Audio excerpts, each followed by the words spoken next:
Well, hello.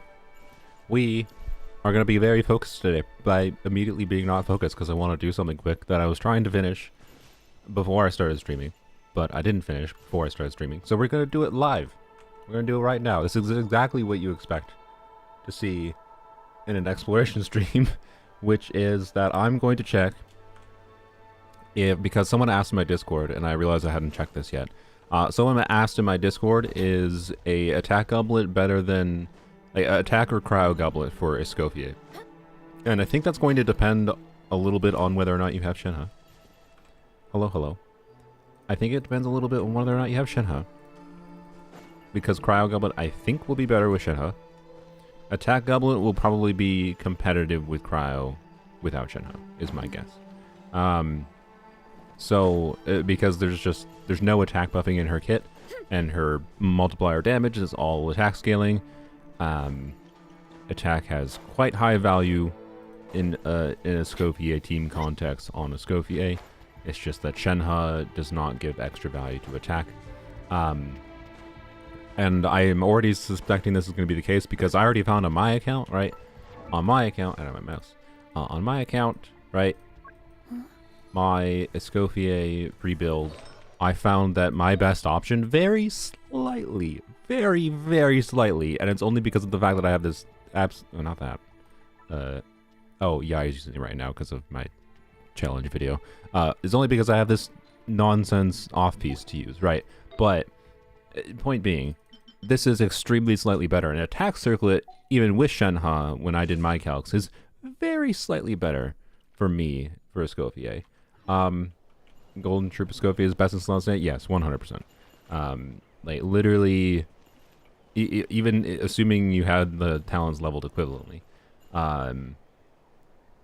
Golden Troop, like she deals like 4/5 of her damage is skill damage. So, you know, yes, Golden Troop is her best set. I did do calcs for tenacity because again the value of attack is interesting. You should put Farina on tenacity over putting Escoffier on tenacity because Escoffier loses a lot from not being on Golden Troop. So anyways, Natlan 4-star Gotcha Spear be okay for Voldemort. You mean the Gotcha one? Which one is that? The Shovel? The frick is that? ER, climbing stamina, skill damage. I think I would rather just use this. I'm pretty sure. I don't know. This is it. Well, it is 565 base attack.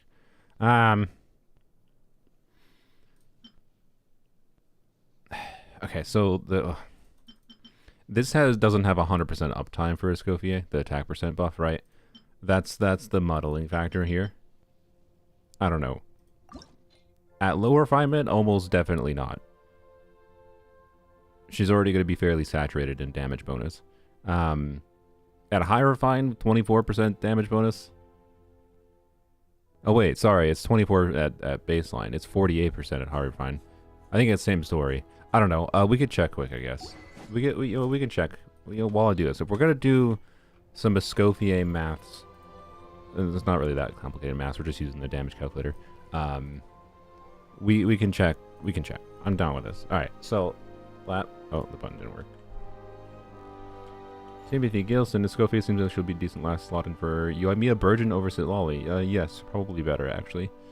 I think she will be better for weird Burgeon things in reducing the pyro, like the burning aura, in order to get more, Burgeon cores generated. The same thing Sitlali can do. Yeah, I think Escoffier theoretically could be better than Sitlali in that context, because she'll deal more damage than Sitlali.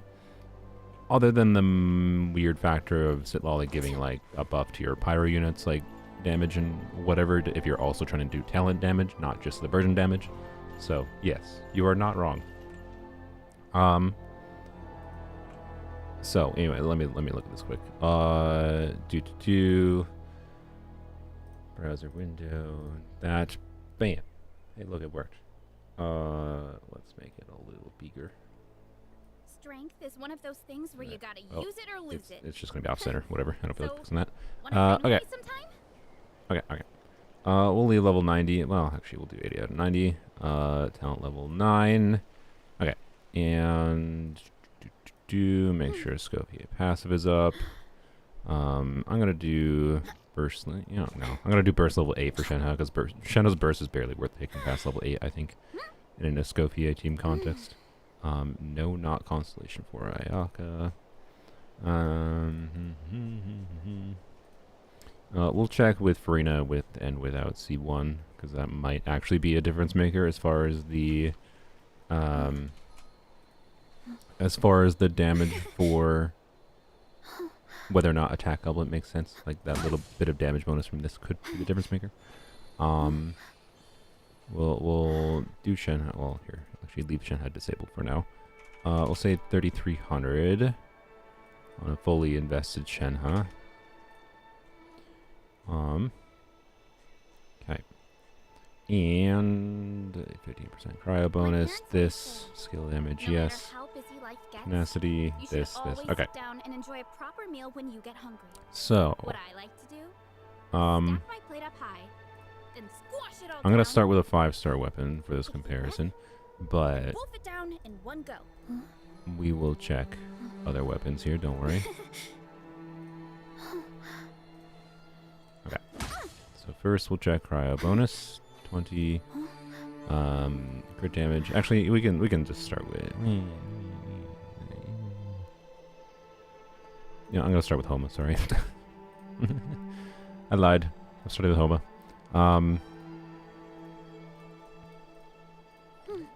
That is a 5-star weapon, but I was gonna start with like a whatever, it's fine. Don't worry about it. Why is that HP? 10%. Cryo bonus, attack, HP. Okay. Cool. Golden Troop, yes. Staff of Homa, no. Okay. I selected res target 10. Yep, okay. And cool. That should be good. Okay. Let's just do standard like good artifacts. Please. What? Why is I just hit numlock by accident somehow? Okay. Oh, let's not forget cryo resonance. Well, I mean it's not that important, but it is nothing. Okay.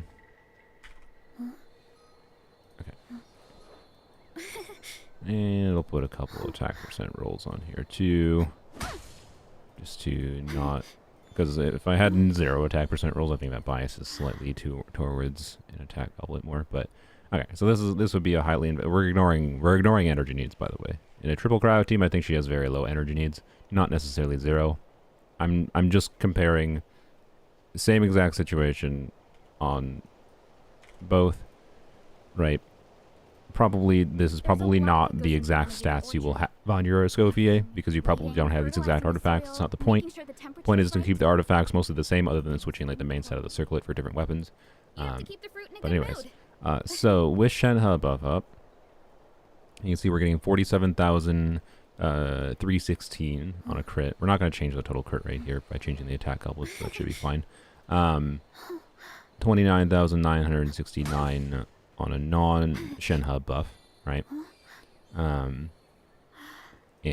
with C1 Farina, that goes to 32,298 and 50,995 with Shenhe buff. Keep in mind, by the way, for anyone that's not aware, Shenhe buff doesn't apply to every single one of Escoffier's hits. This is not... Shenhe is not literally like almost doubling her damage. It's not that significant.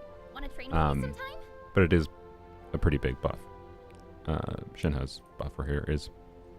The value of Shenhe and Escoffier teams, though, is the fact that she'll buff Escoffier and she'll buff the other cryo unit at the same time. So triple cryo, not just the buff for one unit. But anyways, so 50,955, right? Or sorry, we'll do it without C1 for 47,316, 29,969. Switch to attack goblet.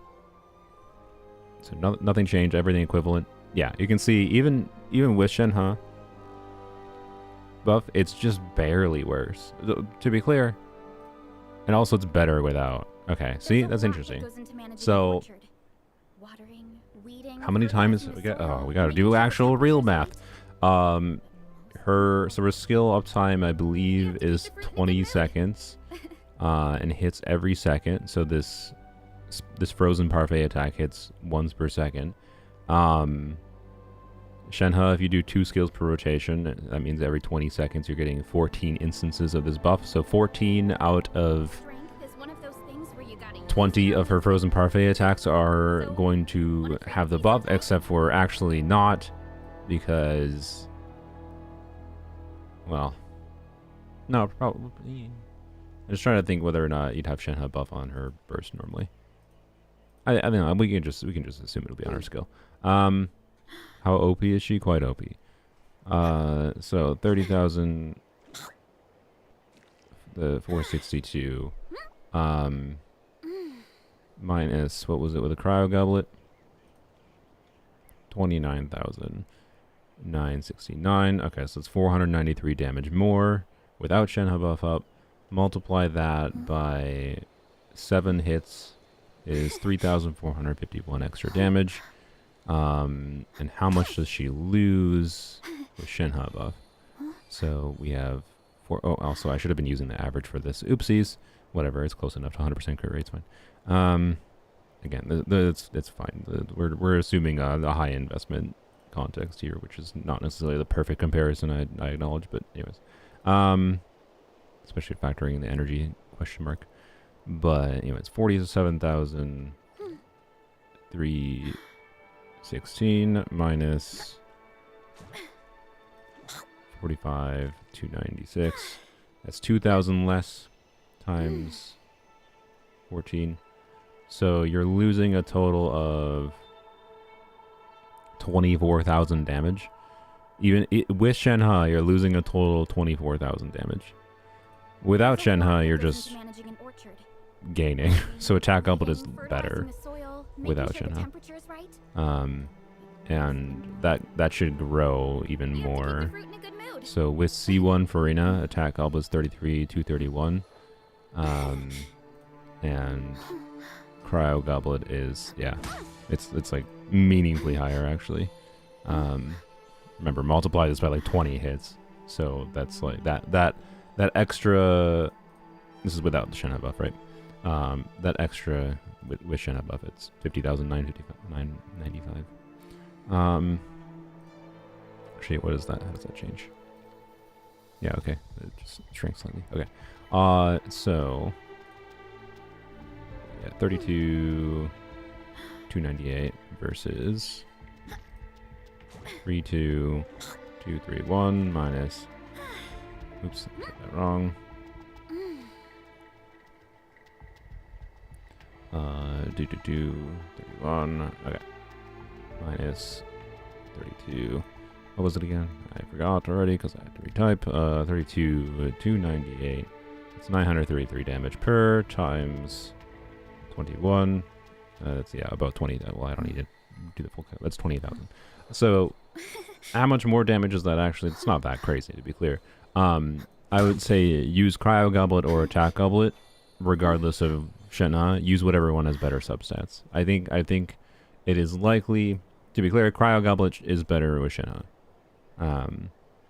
But like we're talking better than Shenhe by a threshold of like less than 1 frozen parfait attack, right? Is how much better cryo goblet is stat for stat. So attack goblet only worth it with Farina C1? No, that is not the conclusion at all. Farina C1 just slightly balances out even more. Like here. Cryo goblet 29,969. Nothing different other than attack goblet. 30,462. Attack goblet is better without Shenhe buff. With Shenhe buff, it's 45,296 versus 47,316 with a C0 Farina. On tenacity, I put her on because I strongly feel that you should put tenacity on Farina on Escoffier teams. So yeah. Yeah, if you have it, yes, that's all. That's actually a good thing. Why not? If you have something like a cryo goblet with 22% attack, if you have a cryo goblet with 22% attack, how does that change things? Because attack goblets can't have cryo damage bonus, but cryo goblets can have attack percent, right? So let's assume a good CV. So we'll compare to that, like, we'll assume like that 35 CV piece. This is 4 rolls into attack percent at minimum. So that means at best, it's probably like something like this, right? At best. So you can see, so a Cryo Goblet that has, you know, like 20 CV plus 22% attack is 47,944 with Shenhe. 31,309 without Shenhe. And the attack goblet without the attack percent. Some more crit focus, right? There you go. So, yes, if you have a weird Cryo Goblet with a whole bunch of attack percent stats, that probably pushes you more towards Cryo Goblet. Even more, right? My parents always say, but no ultimately, right, if you have a Cryo Goblet, like right now on my account, for example, my best Cryo Goblet is, oops, 9.9% attack, 2.7 crit rate, 22.5 crit damage. So, this is not without the same other artifacts, but, you know, just looking at the goblet, 48,744 with Shenhe buff, 31,316 without Shenhe buff. Although I do have C1 free now, which, so on my account, I would actually factor that in. So 33,750, 52,534, right? There's a lot that goes into managing an orchard. So, watering, weeding, fertilizing if the I switch soil, to making sure the temperature is right. But most important, attack you goblet. have to keep the fruit in a good mood. Let's see. Actually, we gotta check what do I have for a best attack goblet. I think it's on Shenhe. But let's see. Let's not use you. Okie dokie. 6.6. That's okay. That's fine. Probably that. Yeah, probably that. Being that we want to bias towards crit damage. Okay, so 7.8, 24.1. I'm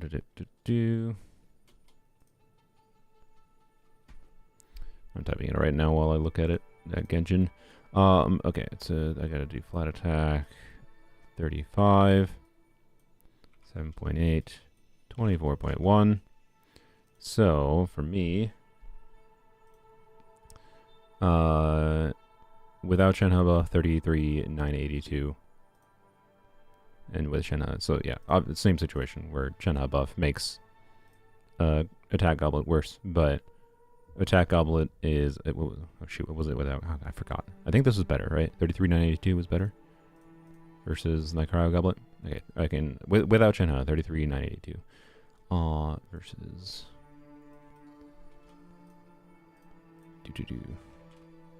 wish my brain would remember properly sometimes. Yeah. And that's actually not even factoring the fact that the average was meaningfully higher. So the crit was higher and the average was meaningfully higher. So because the other build had 99 crit rate, whereas this one had that. But I don't know what my build would actually look like in practice. Point being, attack goblet is better than Cryo Goblet if you don't use Shenhe. That's the important conclusion. Oh, we can check other weapons here. So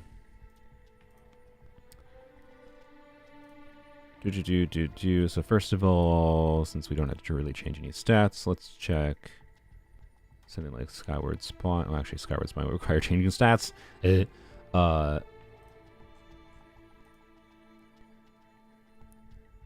26,590. 41,520 with Skyward Spine. We're gonna ignore the whatever. I don't feel like rebalancing the stats to. Oh, okay, technically I should. You technically want to do something like this. Right. So that's more fair as a comparison for Skyward Spine for a high investment spine build.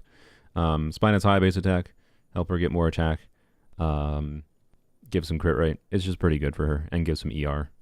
Like, this is probably all the ER you should not need more than this ER in triple cryo teams. Website is in the description. Let's put the background audio. Okay. With Shenhe, 43,786. Okay. And let's check this weapon. Sure it's R5.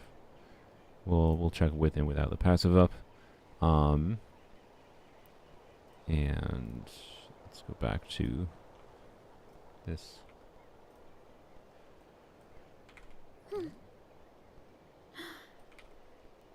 Alright.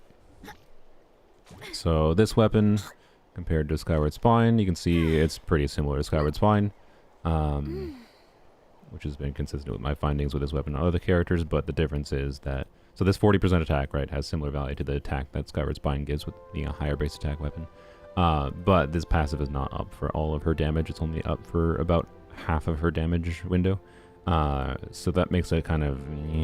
because it falls quite significantly without that 40% attack, right?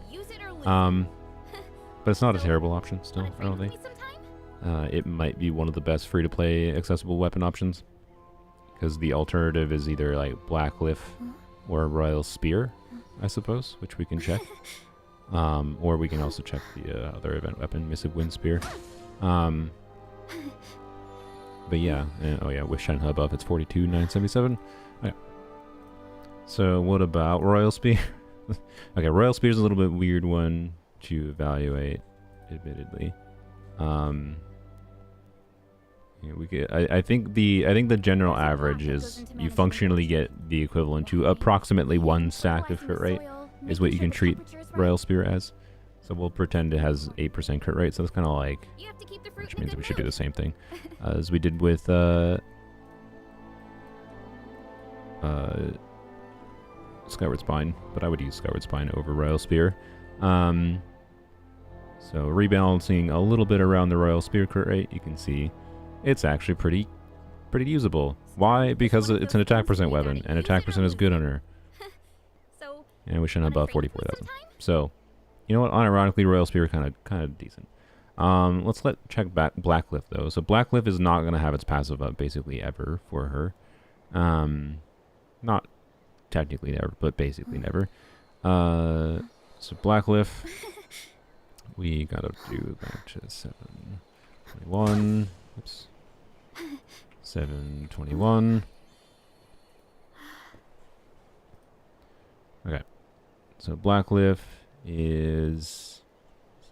Okay, just making sure. Yeah, no passive up. No, Blacklift is better than I thought. That's interesting. Yeah, okay. I guess Blacklift might be the free-to-play weapon to recommend, depending on your artifacts. Yep. It's pretty good.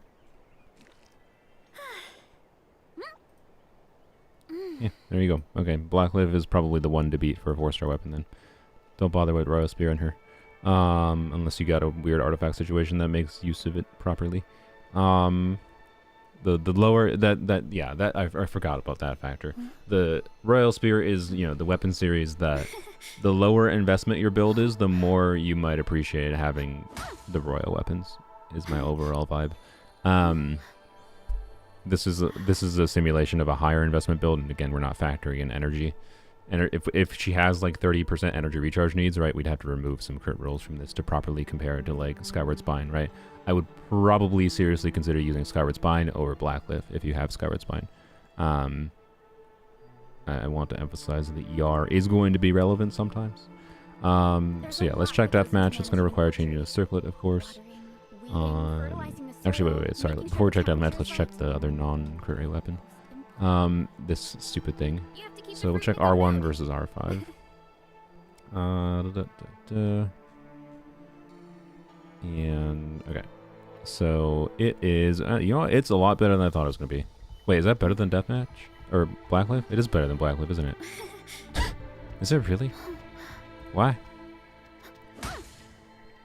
Really? That's without Shen Hub buff up too, which gives you further value from the damage bonus. Okay.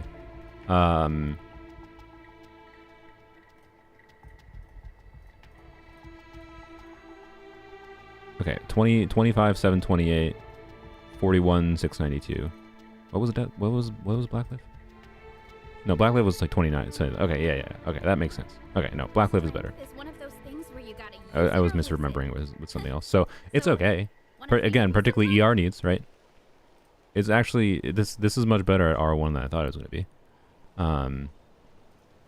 41, 692 versus 25, 728. Yeah, it's this is actually one of her better free-to-play weapons. Sorry, not free-to-play. Better weapons if you happen to have it because like you were wishing on like the Veressa. Most likely you were wishing on the Veressa Cloud Retainer weapon banner or something. I also think this might have been running with Shalon's weapon banner originally. But yeah, let's check R5. Is it better than Blacklift at R5? It's about equivalent. Okay. Well, okay. Actually, you know what? I will say it is better than Blacklift at R5 because of the ER, right? There's a lot that goes If it's at 27,394 and with Shenhe 44,392, yeah, this is like it's about similar for her personal damage, but you have to keep the fruit in a good mood. yeah, the passive should be up, I believe, 100% of the time. Oh wait, okay, actually no, sorry, the passive is probably not up 100% of the time. That's true.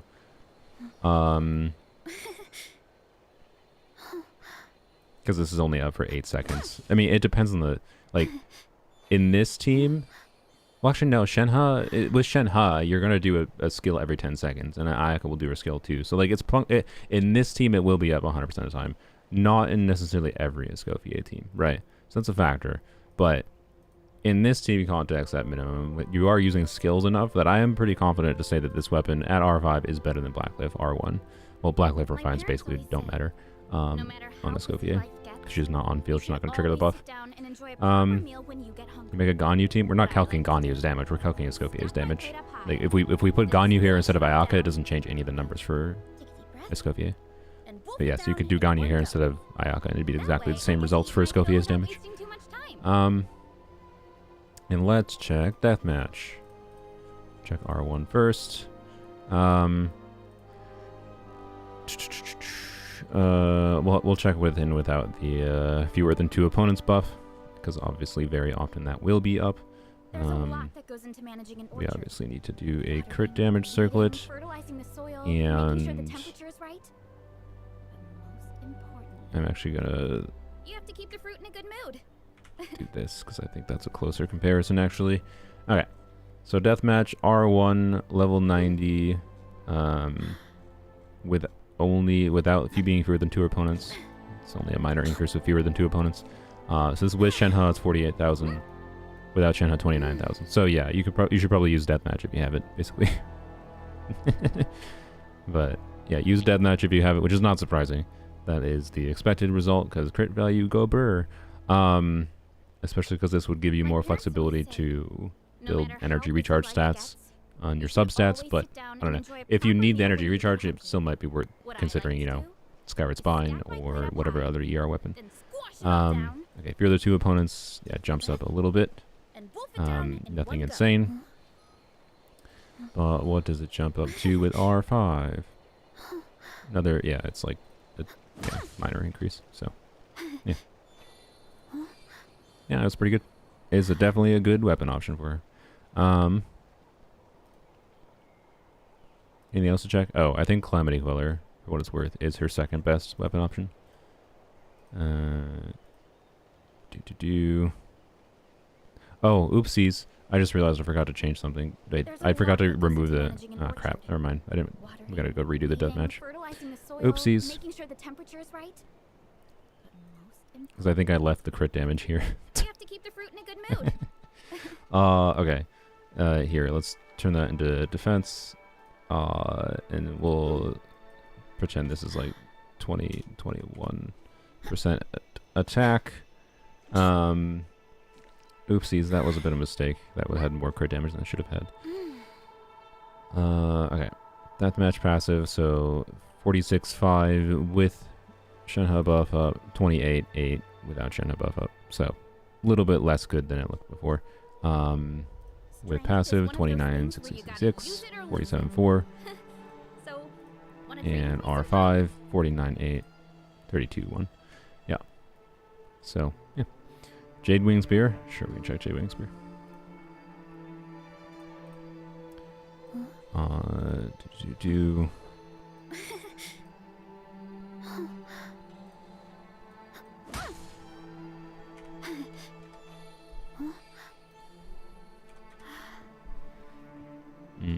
Okay.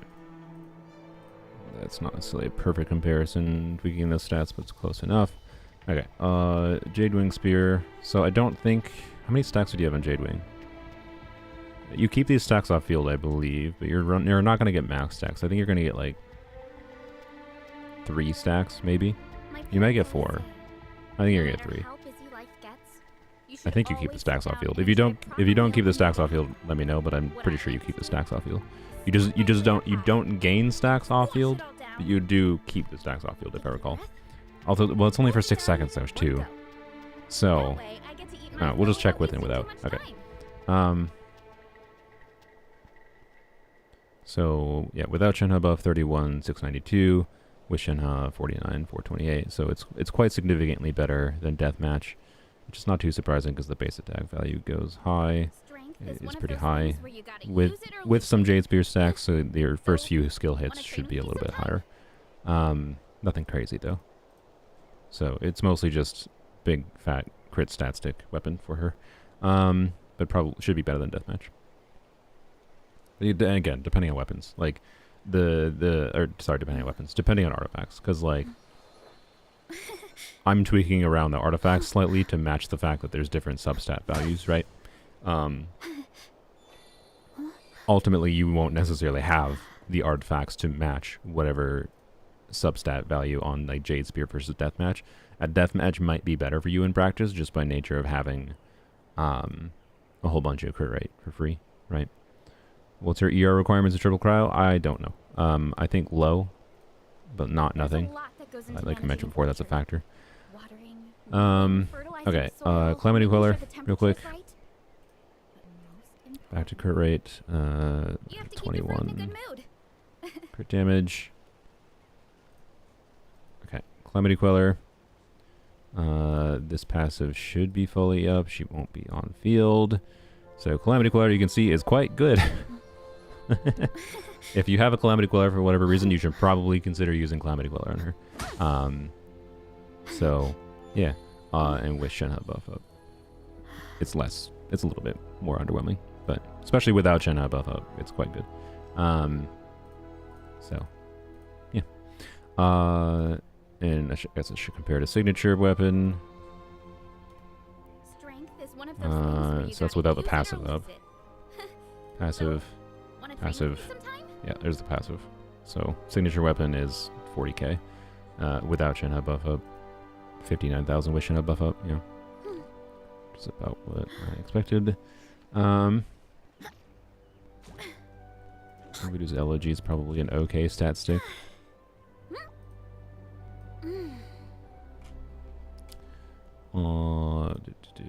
Let's just assume. I don't know. 7. We'll just keep it like that. You're not gonna have any passive out. It's just gonna be the stat value. So you can see Lumidu's Elegy is there. It's perfectly fine stat stick option. No matter how busy life gets, you should always sit down and enjoy a proper meal when you get hungry. Vortex for sure. What I like to do is stack my plate up high, then squash it all down. Take a deep breath and wolf it down in one go. That way, I get to eat my fill without wasting too much food. Blap. So without the passive up, 31,000. With the passive up and a shield, 35,000. So if you have a shield, Vortex Vanquisher should be very good, but that's definitely not going to be a given in Escoffier teams. Like it doesn't in this team, so it would be 33 without, and with Shenhe buff. Yeah, so very good with a shield, decent without a shield. See, she won't kind of shielded without. Oh yeah, you're correct. She won't kind of shielded with it and went off field. I forgot about that. Derp. Wait, is that true or not? I don't know. Actually, I'm not sure.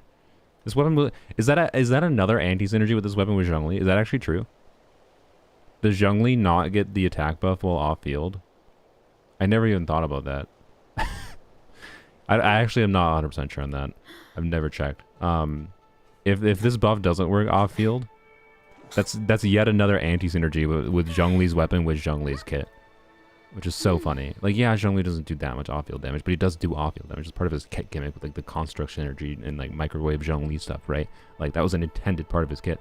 Anyways, it's really funny if it actually doesn't. But website is just gi-damagecalculator.web.app. It's in the description. I don't think there's any other weapons to check. So 4-star weapons, if you have deathmatch, use deathmatch. Blackcliff is a decent stat stick. Royal Spear probably not. Unless we're talking a low investment build. I forgot to check Missive Wind Spear.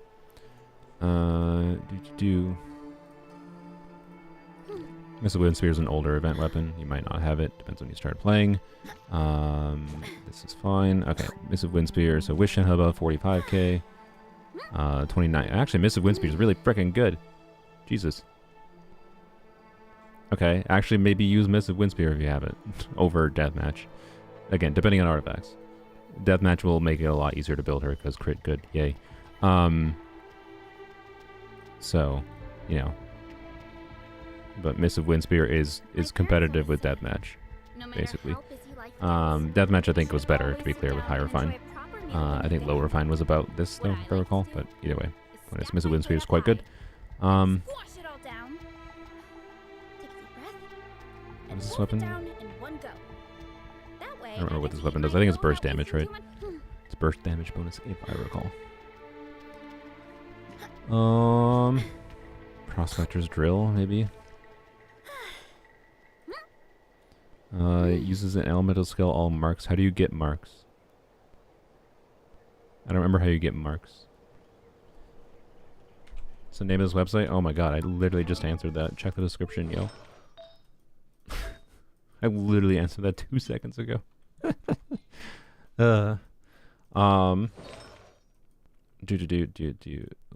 think I have the drill. Healed or heals others. Oh, okay. Well, that works on Escoffier. Interesting. I guess we'll check. Because maybe you have that.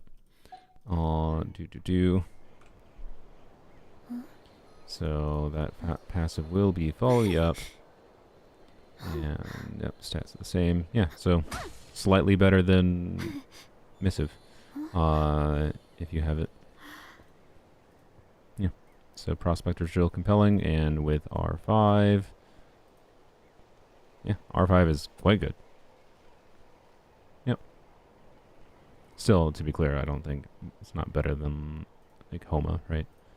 I think. Yeah, no, not better than Homa. So, but it gets close, right? It's a 4-star gotcha weapon that gets close. So, you know, low refine it's compelling, and at high refine it starts to compete with 5-star stat stick weapons. So, yeah, that's pretty good. And this also increases their burst damage, which is not something I was looking at. I was just looking at our frozen parfait damage.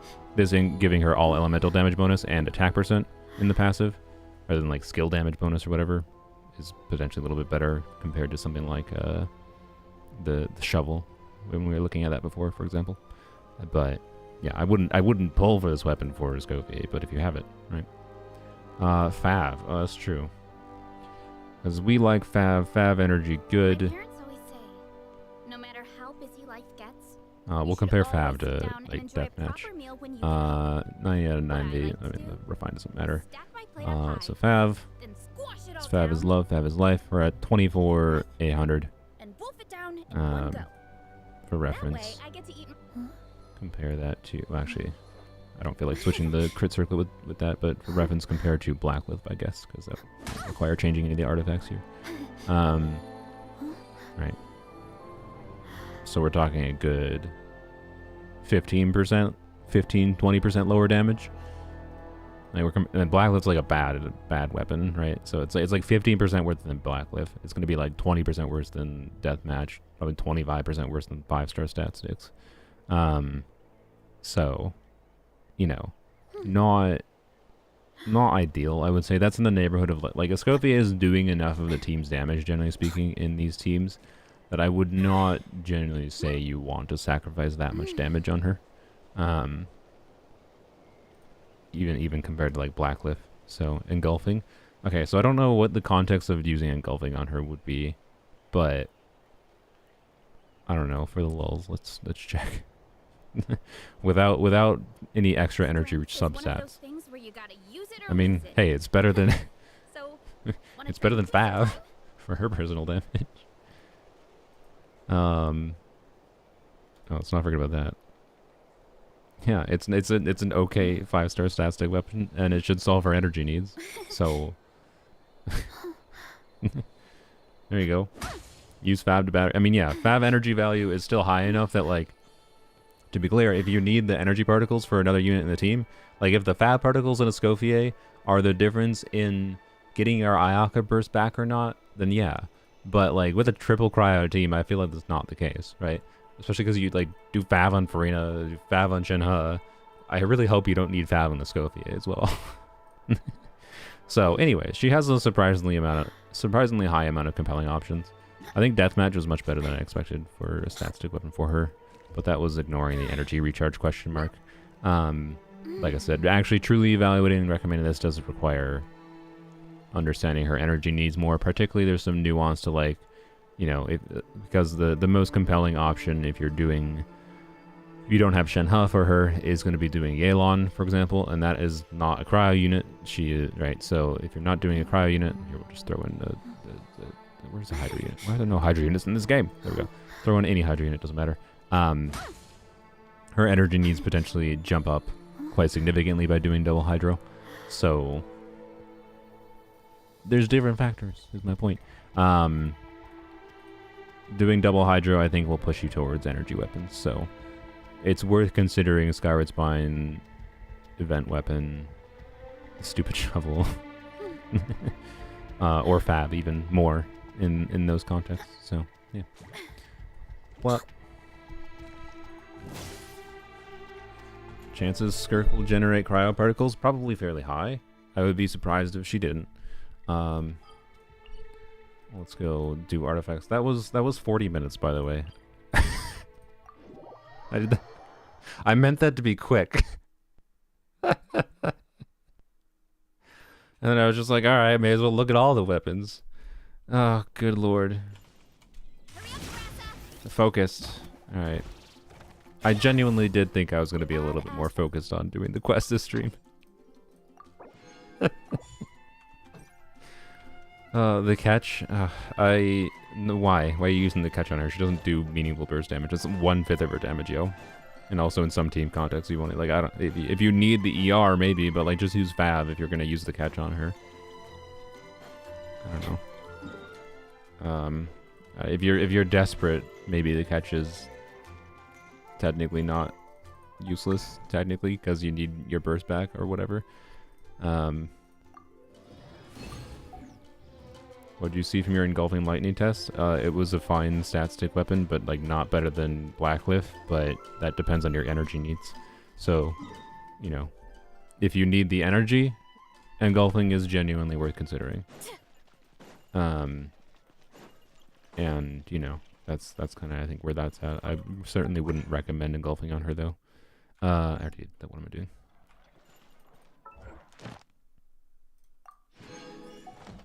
If you're willing, if you have a deathmatch or willing to buy, you should probably use deathmatch on her.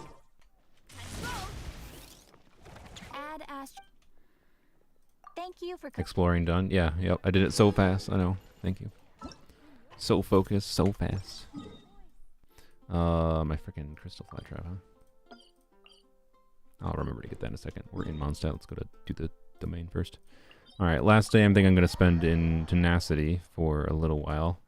Because I intend to spend the rest of the patch mostly farming ley lines as well as a little bit for Chungus leveling. So surely I will get surely today I will get my full I will get my full 4-piece on Farina for tenacity, equivalent to my really good golden troop build, right? Really?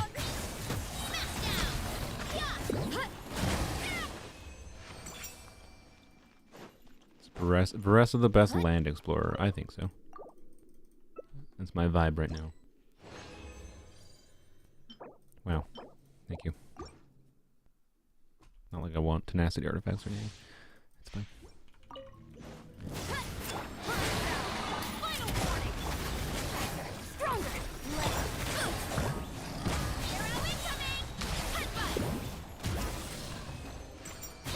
Oh, I meant to hold there, but I think I did hold there. I think it was the special skill, not the primary skill. Okay, screw off, game. Can you give me a tenacity piece at least? To be clear, I don't mind getting good Pale Flame pieces. I would not be against the idea of doing some Pale Flame things. But that's not good Pale Flame pieces.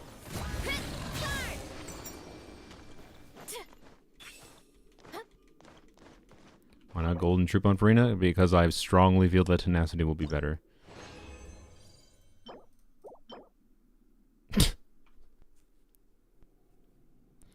I mean, I'll level it up, but like that's a troll and a half. You give me all Pale Flame pieces, and then you give me a physical goblet. It's 4-line with crit rate attack %.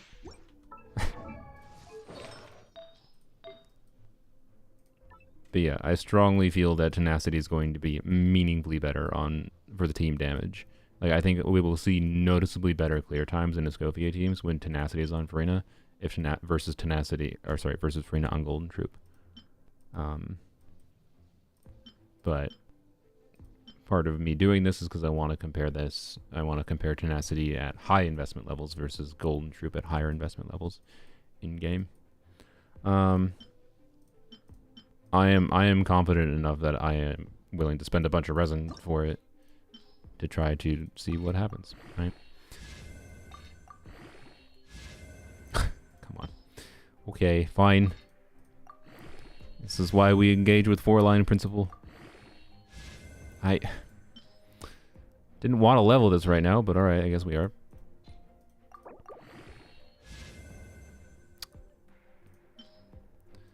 What a wackadoodle goblet. This is not what I expected. This is why you subscribe to 4-line principle of like don't throw away a piece because it doesn't have 4 lines. I don't have enough to get to 20 right now. Maybe we will in a second. Depends on what other artifacts we get.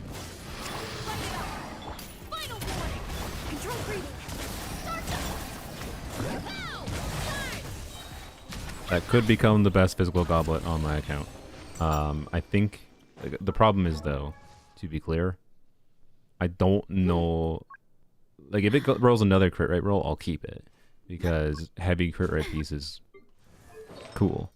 I have the like kind of inverse of that artifact with you know, yeah, this is a very good this is a very good physical goblet, you know.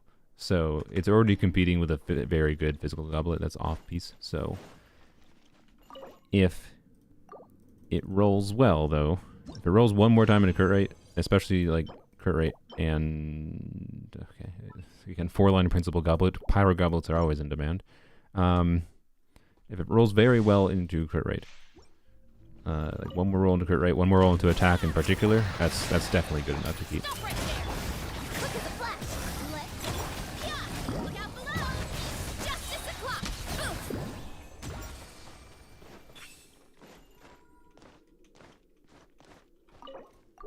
I don't have a pyro goblet. No, I do have a pyro goblet that has a low crit rate. Yeah, never mind. I was gonna say that's just a lie. Do I bother with this? I don't know if I do. I literally have, like, to be clear, that could roll. It's a 3-line. It could roll 40 CV, but the last time I farmed Tenacity a couple days ago, I got this artifact, which is already 0 bad rolls, and it has pretty high roll values. Like, it's literally not even possible for that piece to be higher stat value, basically, other than it could have one more crit roll versus an HP roll, but it's like not even worth the XP cost to level it up, I don't think. So I'm not gonna bother.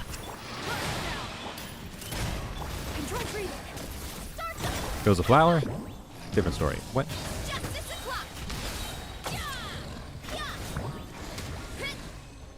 But I don't need more feathers. I got plenty of options for feathers at this point. I'll keep 4-line feathers for sure, obviously. But men only challenge account. I mean, it's a challenge account. Do whatever you want. I mean, crit rate ER. Okay, well, Sure, I guess we keep... Man, I hate so much. After experiencing how Zenless lets you level up artifacts to see, like, their 4th line and whatever, and you can still throw them away in the Strongbox equivalent in Zenless, it annoys me so much that I can't Strongbox pieces because of how the... like, actually, I don't think... I think I already have... I gotta double check. I think I already have a very good Pale Flame flower. I don't think I need that. It's the piece you're farming for Raiden. Sad. Sorry. I stole it from you. So the funny thing with me, by the way, I don't think I need that. Like, this is low roll values, by the way, but, you know, I don't think I will need this, but on principle of this being like a Favonius piece, I'm not gonna throw that away. Where is end user license? Okay. Yeah, I already have a good piece. Okay. So, like, I don't know. This could be better, I guess, technically, but... Do I need any of these?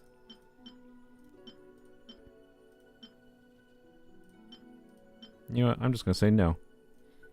I'm going to say having this high of a stat value piece, and I'm probably going to need the ER stats if I am actually going to seriously consider using Pale Flame, I think I only bother with 4-line pieces for flowers. If those were feathers, I would keep them. Flowers? Nah. Okay. This I'll check, obviously. I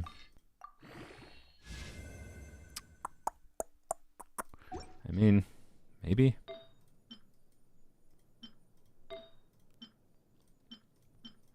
Maybe. It's definitely the second best tag I could have rolled, but I feel like I need like perfect. I don't know. Pale Flame is such a weird artifact set. It's with such niche use. Like I don't. I'm gonna get rid of it. No, I'm sorry. Right before we finish leveling that physical goblet, let's check quick. VV farming this entire week has been horrible working on DPS Lanyon. I mean, don't forget you don't need to do VV on DPS Lanyon. I do VV on DPS Lanyon because I had the good artifacts for it. And,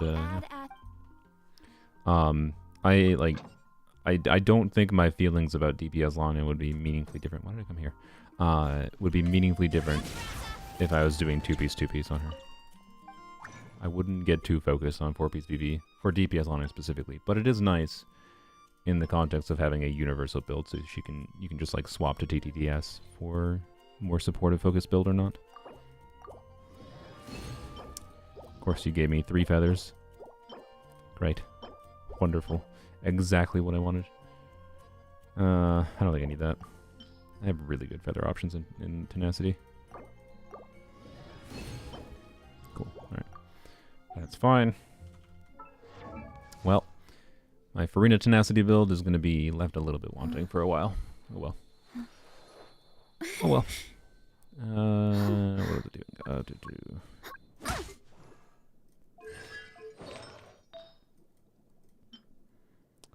No, not that. Alright. No, we know what happens with artifacts like these. They tend to... Oh wait, it already had 4 rolls. I thought we hadn't done a level 16 upgrade yet. Okay. I don't know. If this doesn't roll crit rate, then I don't know.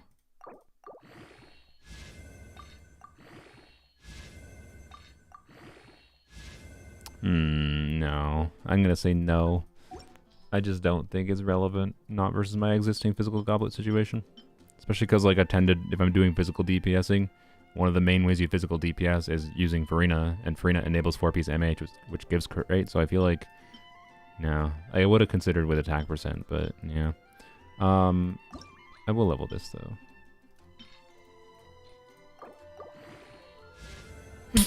Wow.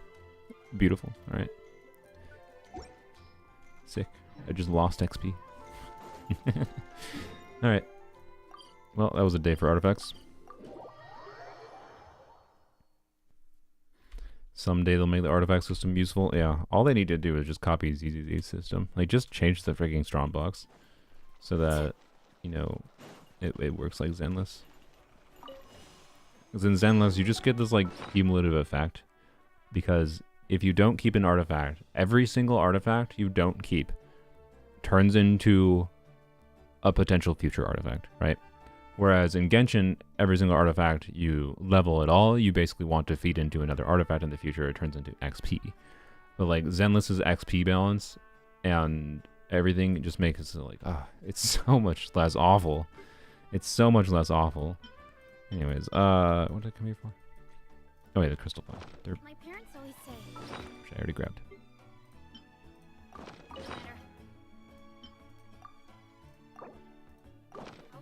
Alright. Be patient. Yeah, give them some time to figure out some new ideas. Yeah, I should give them some time. My bad.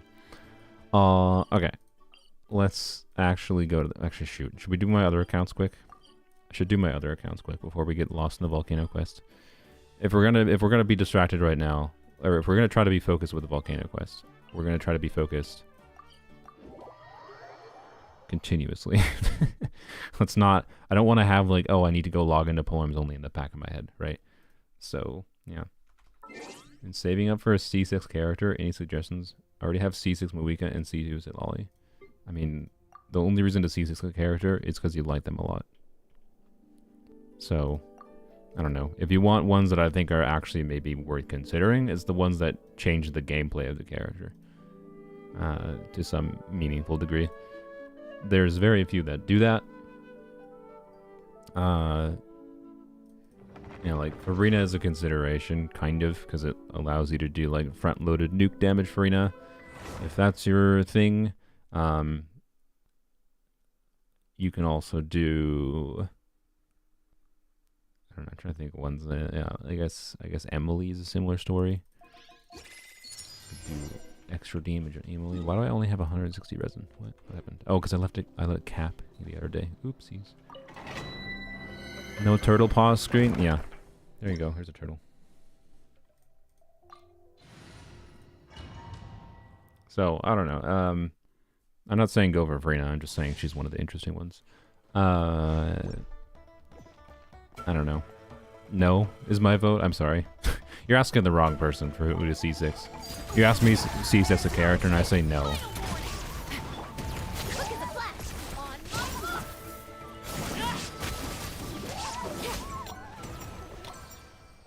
And like, no, I haven't regretted Arlecchino, to be clear. But I still objectively stand by... I stand by that it was objectively a terrible decision to go for C6 Arlecchino. But it's also fine, because it's polearms only. If this wasn't a polearm only account, I would not have done that. Because it was definitely... It would definitely feel extremely bad to have spent all those wishes on C6 Arlecchino. For what results in a relatively minor gameplay change. To be clear, it does result in a slight gameplay change, like, you know? Like, the dynamic of bursting with her C6 is fun, but... Yeah. Chiori C6? Yeah. Maybe Chiori C6 if you like C6 Chiori.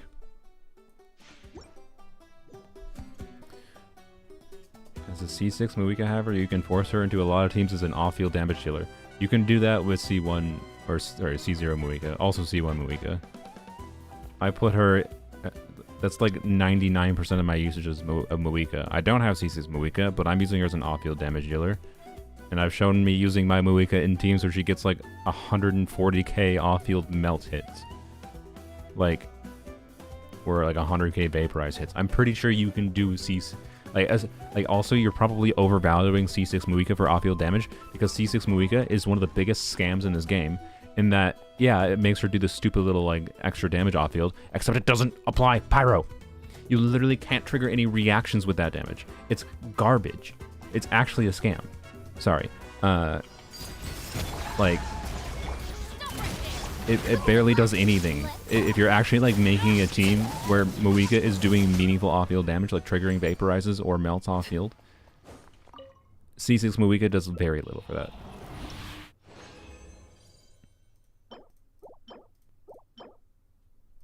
Bad take. Okay. Well, have fun wasting your wishes on garbage constellations. Have fun. Every single person that has argued with me about constellations and what they actually do in game has not even made a single attempt to properly test things. So I don't know. Anyways, like, to be clear, if you get C6 Muika, I'm assuming you're playing her on field. What I was arguing was the person in the chat that said, like, this makes her a compelling off-field DPS. No. It doesn't really. But this just makes her do more damage on-field in particular. That's the reason to get this. The stupid Flame Starter will crash and destruct opponents, dealing 200% of attack as Night Soul AoE pyro damage. This is garbage. This first part is garbage. That's the off-field component that we were talking about. It's really bad. It like is a scam. Not I shouldn't say it's really bad. It's like not adding no damage, but like, if you look like her Ring of Searing Radiance, it's like what 200 and some. Actually, I don't know, if we're comparing the C6s, we should. If we're actually we have to compare with level 13 talents. So give me a second. Let me open Ember. I don't know what her level 13 talent scaling is. Maw of a week. Blap. Talents. All right, level 13. Yes, 272%. 272%, but this applies pyro every single time, right? Versus, so that can trigger a melt or vaporize, versus this, which is 200% that doesn't deal pyro damage. It's pyro coded damage, so it, like, you know, scales with pyro damage bonus, but it doesn't actually react, right? So this is not like an additional 100k damage from a vaporize. This is just 200% non-vaporized damage, non-melt damage, which is a really significant limiter on the actual utility of this for off-field damage. And it's not even, and it's meaningfully, it's like almost, it's like a 30% less scaling value too, even ignoring that. So I don't know. It reads like it reads like it almost doubles her skill damage, right, from off-field, but in context where you are actually trying to have Muika's off-field damage be a meaningful damage component of the team, this doesn't do that much, right? Because like let's do the 273% times 9 hits is 2,457%, but that can like trigger a melt. So melt scaling with like a bit of EM built on her, for example, functionally makes that motion value have like 2.5 times the value is what I'm going to say. So times 2.5. So we're talking like in a team like my weird Nilu team, right? Where Muika almost always was getting either vaporizes or melts off field. So, you know, here we'll be pessimistic. We'll be generous to her C6 off-field damage, and just say it counts as 2 times damage, not 2.5 times the value. So functionally, her normal skill multiplier, if we're comparing like for evaluating the value of this additional off-field damage, is like 5,000% motion value equivalent is like the way to like compare it. Whereas this 2,000%. Or sorry, 200% times 9 is 1,800.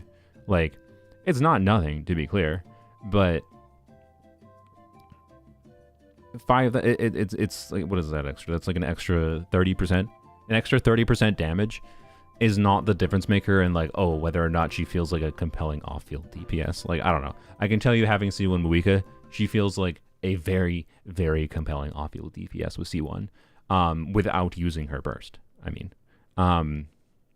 with C0, when you're not using her burst, her off-field damage contribution is relatively underwhelming. But with C1, the attack percent buff and lasting 18 seconds, she feels like she does very compelling amounts of off-field damage when built for it. Point being, the off-field component of Muika C6 is garbage. Get Muika C6 because you want the on-field component, which decreases defense by 20% and deals a big fat multiplier of 500% every 3 seconds. I don't think this applies pyro either, but you know, if you're playing her on field, the raw multipliers matter a little bit more. So yeah. Anyways, yes, off field utility for C6 Muika is garbage. Don't get that for off field. That's all. It does not make her apply more pyro. Blah, blah, blah, blah.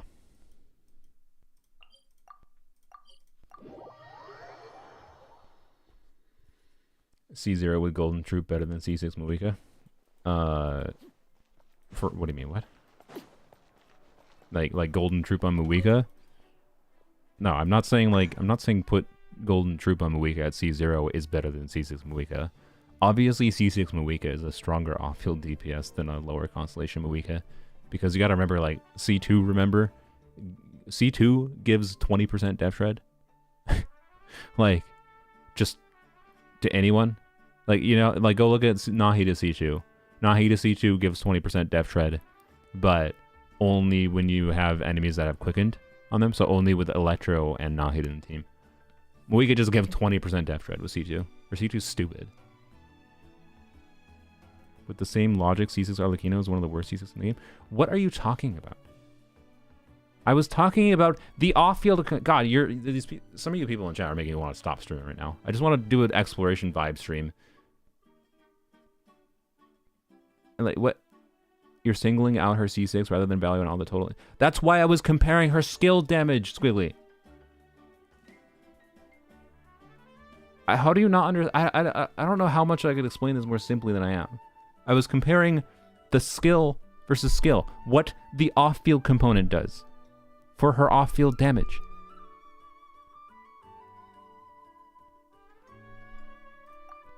Why is that confusing? Oh, god dang it. I don't want to do dailies on poems only. I think after Escoffier comes out, I'm done doing dailies on poems only. I'm just gonna stop. I'm so sick of doing dailies on this account. And I don't want to explore on this account when there's not a thing to explore for. Like, I don't know, maybe we'll explore for a Escoffier weapon if we get unlucky, but... Oh, boy. Anyways, just trying to give my 2 cents as someone that has it. Yeah, exactly. I'm sorry, you're someone that has it? Squiggly. Really? How exactly have you actually properly tested this?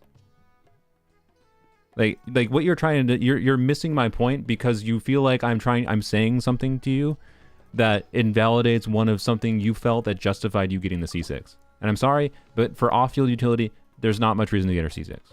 For off-field utility, getting her C2, I think is highly excessive, but I get it. Off-field utility, whatever, right? I'm not saying her C6 is worse than her off-field than her C5 was, to be clear. Like, I think her C6 adds more off-field damage than her C5. But, like, I'm sorry, you're just in the typical case where, like, I'm saying something. This is what happens every single time I start to shit on a constellation and people way overvaluing it.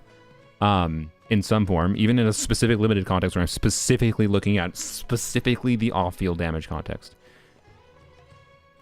And, like, and not even factoring in the fact that, like, if you're probably getting C6 Moika for off-field damage context, you're probably bursting on Moika. You're probably not being like me.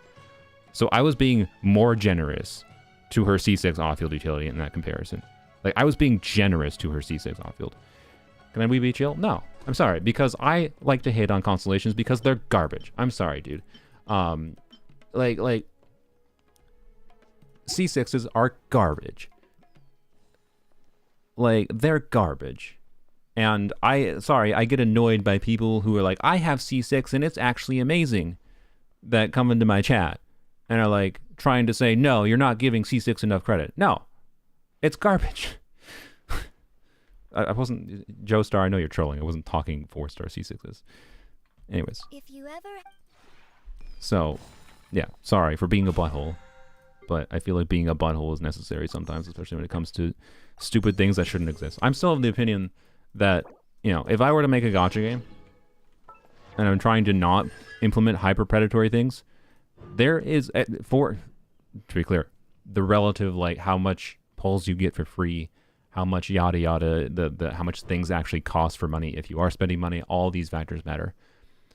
With the general rate of how many pulls are given to the players, and for what the functional cost of these C6s are, I think a a less predatory gacha game should not have anything past C2 for limited 5 stars. For how expensive limited 5 stars are to acquire, anything past C2 should not exist. Right? Maybe C3, because C2s are relatively easy to acquire if you specifically plan around them. Something you wish to report? Like, I can get the need on a business level for some of them to exist, but the reason C6s exist for limited 5 stars is to predate on the people who are weakest to the monetization system. That's why they exist. They don't exist because they're actually worth getting. They're never worth getting. It's not possible. Not with how expensive they are. So, hence, like, my point back to the question in chat of, like, you know, what C6 should I get? I want another C6. I don't get whatever freaking character you like. It doesn't matter. None of them are worth it. Even the ones that have significant gameplay effects. And every time I try to, like, properly evaluate the question for on a universal level whether a C2 constellation is worth it, even a constellation that has high supporter value, because it, you know, it's a constellation like C2 Farina, C2 Shalonen, C2 Nahida, that buffs mini characters rather than just buffing one character. Like, constellations that buff mini characters, in my opinion, are much more valuable than constellations that buff one character. But, like, every time I try to, like, answer that question, even for something that actually is approachable for any player to consider with enough, like, saving and planning, right? The general answer is no. So, like, how would it be possible that C6 as it would be, right? I don't know. That's my vibe. But yeah, if you want a C6, get it because you want the C6 of a particular character because you like the character. But also, I'm of the opinion that truly enjoying a character does not require a C6. It requires, you know, you knowing, like, the full nuance of, like, how to use the character. And whatever. So I don't know. I maintain that C2 is the healthy stopping point. If you're considering doing high investment things.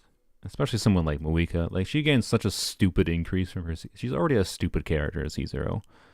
And she gains such a stupid increase at C2. Like what is the point of going past C2, Moika? Like, for real. If there is no point other than you like her. So, anyways. Healing bonus circlet makes sense in Bennett. In my opinion, there's very little reason nowadays to do like character damage level has scaled to a degree that, like, it used to make sense in the past to build Bennett for damage because there wasn't that much need to have Bennett do extra healing, right? And relative to what your off-fielders, what your other forms of damage contribution were on the team, right? Bennett landing, like, a Vaporize on his burst could be a meaningful form of, like, damage contribution to the team, right? Like, a Bennett in a Raiden national team, for example, landing a Vaporize on his burst activation with, like, it's very possible to get, like, 100k, right, on Bennett's burst activation. That was worthwhile. So, like, if you're playing Bennett in Raiden national still, yeah, it's worth building him for damage. But if you're playing Bennett in, like, any newer team context with how damage contribution is scaled in the game, I don't think Bennett's damage is anywhere near as relevant. Like, it's very, very often, like, even if you build him for a ton of damage and he gets a big, you know, hit on his burst, it's not that significant of the damage contribution for the team. And the other big component is Farina Bennett combo.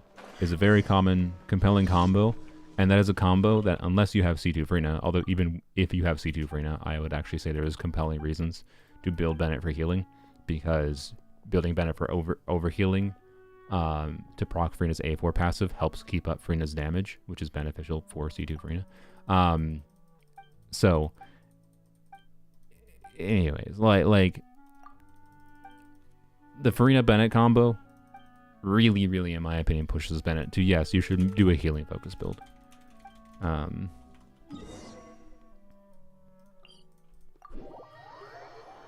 To be honest, some characters have dog shit C6 like Raiden. I would argue Raiden C6 is more fun than Muika C6. because at least it has a gameplay changing effect. Particularly the fact that Raiden C6 exists and C2 Shalona exists. Like if you're someone considering C6 Raiden, you probably would consider C2 Shalona, right? I think that's interesting. And reducing burst cooldown, like people forget Raiden is not a hyper carry. She never was meant to be. Her C2 is just strong enough that she becomes a relevant hyper carry.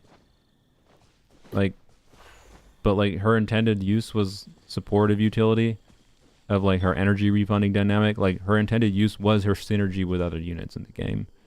And that's what made her useful.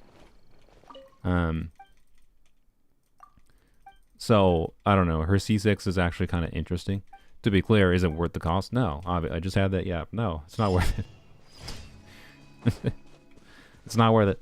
But, like, it matches what her intention was on a supportive utility level.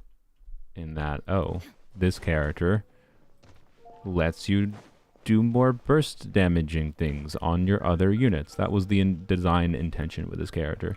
She does some damage herself and lets you do more burst damage with your other characters. That's it. So yeah. I agree though, yeah. This would be an actually fun constellation if it was an early constellation.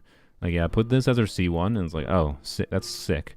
That's just really fun. But no. Mihoyo tends to lock interesting things behind C6s, even if they're not that good. Like C6 Raiden is not that good, but yeah. Thank you for I disagree since her own burst isn't affected.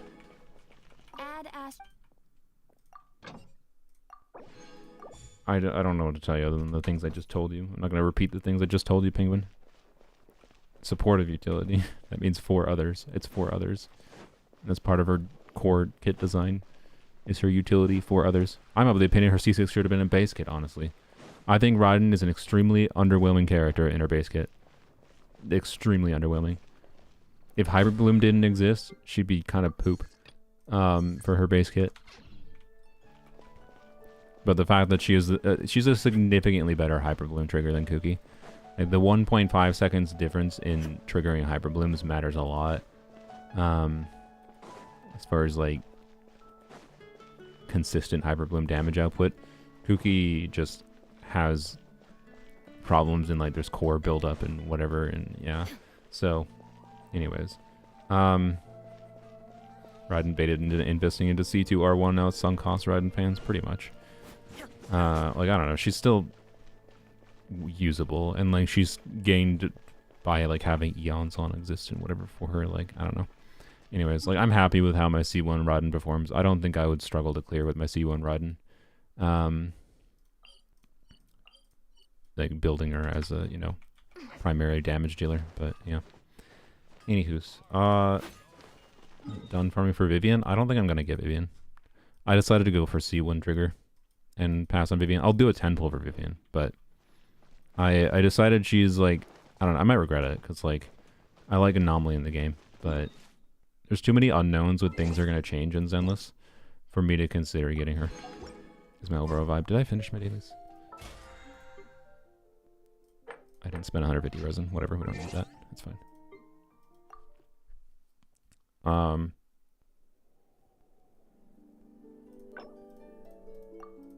Yeah, so, anyways. She's good with Jane and a decent upgrade over Bernice, so... Okay, Vivek. They literally already announced, we're gonna change character kits. We are looking at changing character kits. They wouldn't announce that in the dev stream if they weren't basically 100% confirmed they're going to do that. One of the most obvious characters that I think will get changes is Jane, because she is aged the least well. And like, sure, Vivian is good for Jane. How good is Vivian for Jane when they rebalance her kit? Is Jane really going to need Vivian when they rebalance her kit? Does it fix the problem that Jane's damage contribution is like hampered by the lack of physical weak bosses in the game, and because of how like Jane's damage and anomaly buildup effectiveness falls off a cliff when not against physical weak enemies? Like people way overvalue, like I don't know what's up with the meme of like, oh, anomaly OP in Zenless is so funny, because Anomaly is very, like, not OP. Its particular units are OP. And, like, people thinking Anomaly is OP because Miyabi is a fake Anomaly unit is so funny to me. And, like, yes, Yanagi is strong. But Yanagi is not the strongest unit in the game. And it's mostly because, yeah, Yanagi mitigates some of Anomaly's downsides. Yanagi was much better designed as an Anomaly unit than Jane. I think Vivian is too. But both Yanagi and Vivian benefit from the fact that Electric Weak and Ether Weak in particular is more common weaknesses. Like, I don't know. Like, I'm not against the idea of having Vivian. I would like to do Vivian Bernice things. Vivian Jane things seems fun. But, like, there's too many unknowns with things that are going to change combat-wise in Zenless for me to consider getting her right now, especially when there's very direct value I see with teams I currently like playing, with having fun with Hugo's mechanics. So, yeah. Anyways, what was I doing here? I think I need to fight this like one more time. 2 more times, I lied. I like Hugo, but I got enough attackers already. Yeah, the only reason I want Hugo is because I think double stun is a very interesting context, team context for him. And Hugo with oh, I'm having a stroke. Hugo with DPS Chingy is an interesting idea enough to me that I'm willing to go for it. But depending on what we see now, depending on what we see for 2.0 characters from them, I really need to get energy on Cookie. Depending on what we see from 2.0 characters, I don't know whether or not I'm going to prioritize going for Lighter over Hugo yet. We'll see. But I decided it's smart to skip Vivian, is my overall vibe right now. Why did I do that? Brain? Oh, my brain's on autopilot with... what? Okay, well...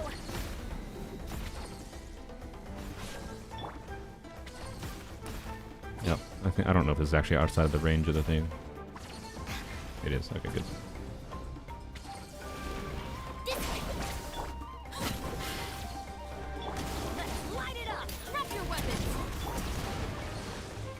What? Did I not catch those particles?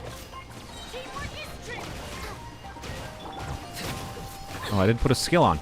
Ah, I'm so bad. Oh my god. Oh, stop!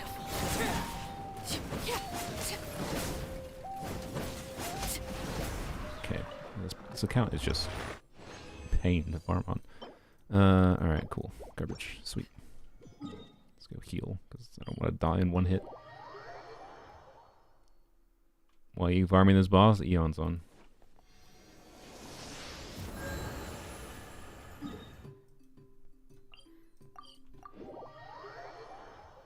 Cookie better than Official here? Not really. In a generalized sense, but with a C0 Official, with an O-Cage build, Cookie is definitely better than Official here. The overload damage is way better than Official, I've tested.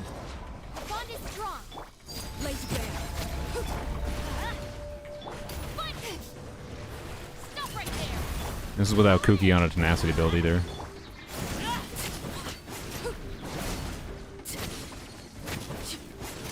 Shouldn't say way better than Official, but it depends on the situation a little bit.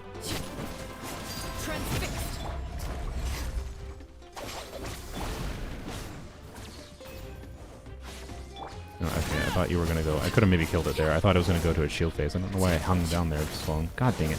God dang it. Oh.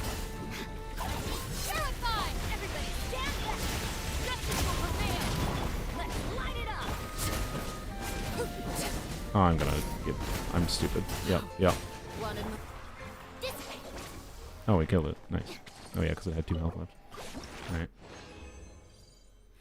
Yeah, Cookie Solo Electro in Overload is indeed pretty good. She should be theoretically on a full EM Tenacity build in this team, but I'm not too concerned about it for overworld utility. Alright. You farmed this boss thinking he was going to be Aoife's. What is Aoife's boss? Is he a new boss or not? I don't remember. I know Effie is a new boss, which, by the way, is so annoying. Like, why? Normally you only have like new bosses to farm With that's not actually true. I was gonna say normally you only have new bosses to farm when they're actually adding meaningful exploration, but that's not actually been consistent. Let me check. Is he a new boss? Are they both new bosses? No, Aoife's the toilet bowl. Yeah, Aoife's the whatever this thing's called, the dragon. Could he be better than full EM tenacity official? That's a good question. I don't know. It depends if officials application overtakes Kuki. And an annoyingly big problem with Fischl in overload team like this is she's solo Electro, and solo Electro Fischl without C6 has pretty high energy needs, and like higher than this. Right.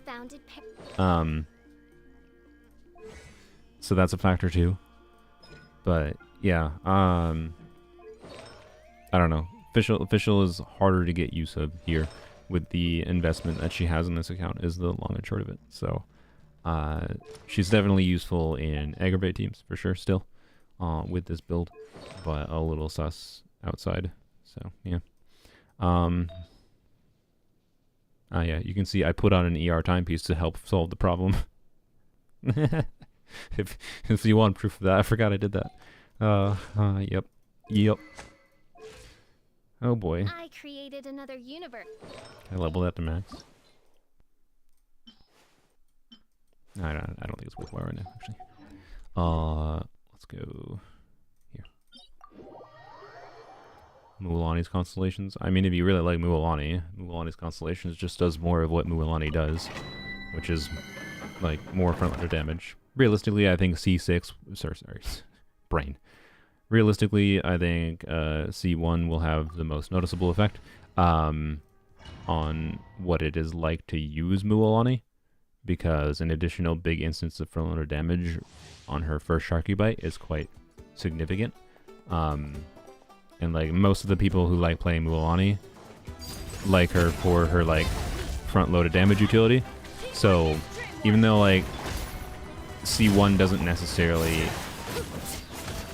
crazily increase damage on a spreadsheet level, I think in practice, it's not dealing damage to all of them well. I think in practice, anyone enjoying Mualani would probably, get a lot of enjoyment out of C1. So I mean, it's worth it. Yeah. I don't know if I have an ER timepiece in that set yet, so I'll lock it. Maybe it's worth it. I don't know. Depends on you. C2 is weird in that it makes you kind of need faster pyro application in some instances, so it makes it worse to do like Mawika and Mualani together. But C2 is a pretty big damage increase, and anything past C2 Mualani, I don't remember what it does. I don't remember what C4 and C6 Mualani does because I don't care. It's not obvious from my yap about C6s before. They're essentially irrelevant to look at. And I only tend to look at them when people have specific questions about them.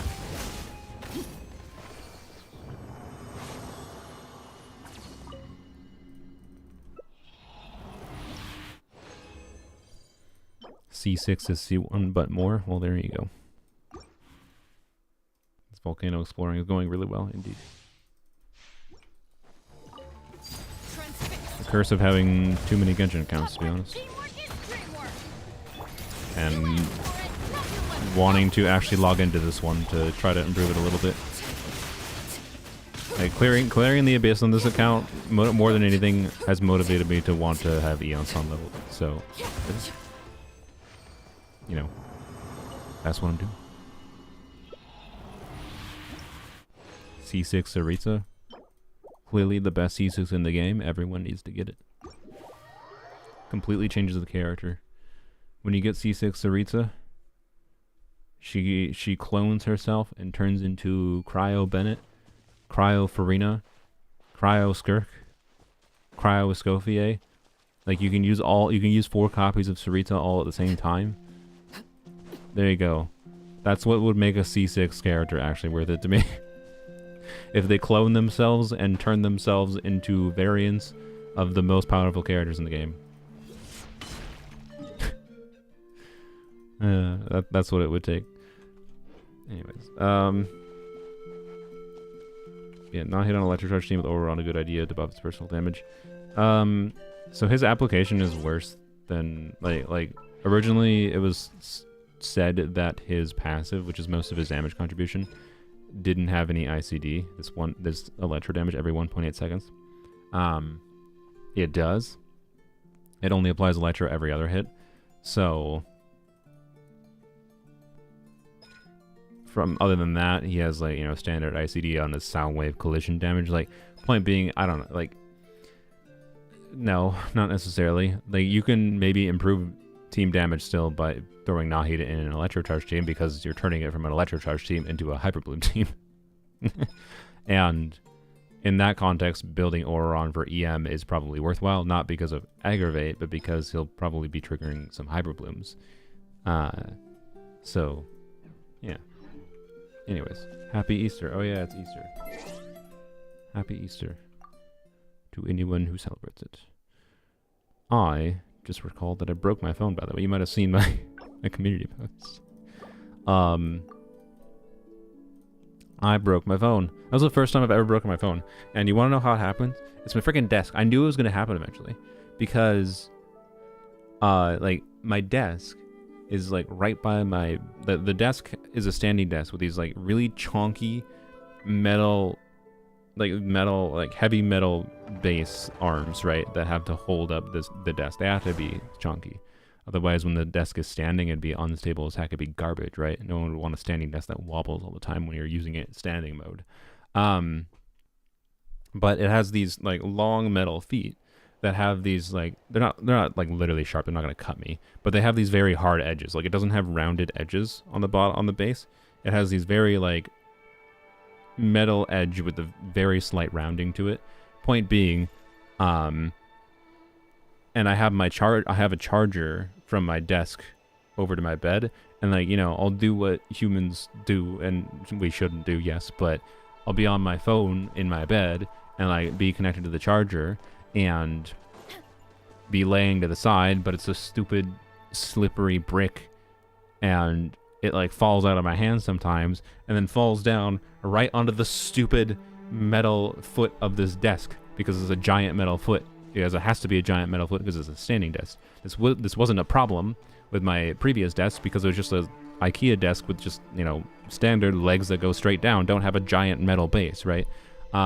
This is not FlexiSpot's fault, right? This is just the nature of the product and the fact that the desk is close to the bed. So the phone, multiple times before in the past, has fallen down and just smack right onto the metal leg. Like, there's nothing I can do about it other than like, oh, I could have put a pillow on top of the metal leg or something, and maybe I should have. Or just not drop the phone, but you know, that too. So anyways, this is inevitable. At least it was the back of my phone, because the back doesn't matter. It just is there. Arguably, it looks cooler with cracks in it in the back, but I will put a case on it at minimum. I bought both a clear case and a skin, so if I don't like the case, I'll use the skin. Or maybe I'll use the skin and the case, I don't know. The reason for getting the case is like, I think it might look kind of cool to see the cracks through the cakes, but yeah, anyways. Just have a case. I hate cases. They feel like garbage. Like they actively make using my phone feel like shit garbage. And one of my biggest annoyances with phone cases is how every single goddamn phone case is an overpriced piece of shit garbage, like plastic molding that like rots away. So like I paid for an expensive case that like no, this is not like, oh, I bought an OtterBox. OtterBox is garbage. OtterBox is, good lord. There's so many overpriced cases that are garbage. They're garbage. They make using the phone feel like garbage. Like, suddenly now it just feels awful to use the phone. And like, maybe it's a good thing in that, like, if I have a case, I will just not want to use my phone. Arguably, that could be a good thing. So maybe I should just embrace a case for the fact that, yeah, it feels bad to use my phone with a case on, but making it feel bad to use a phone is a good thing. Anyways, I hate using cases on phones. And look, guys, I've had things with touchscreens with glass on them for like, my first touchscreen glass covered device was the iPod Touch 3rd gen, I think. iPod Touch 3rd generation. Or is it 4th generation? Let me see. I can recognize it by look.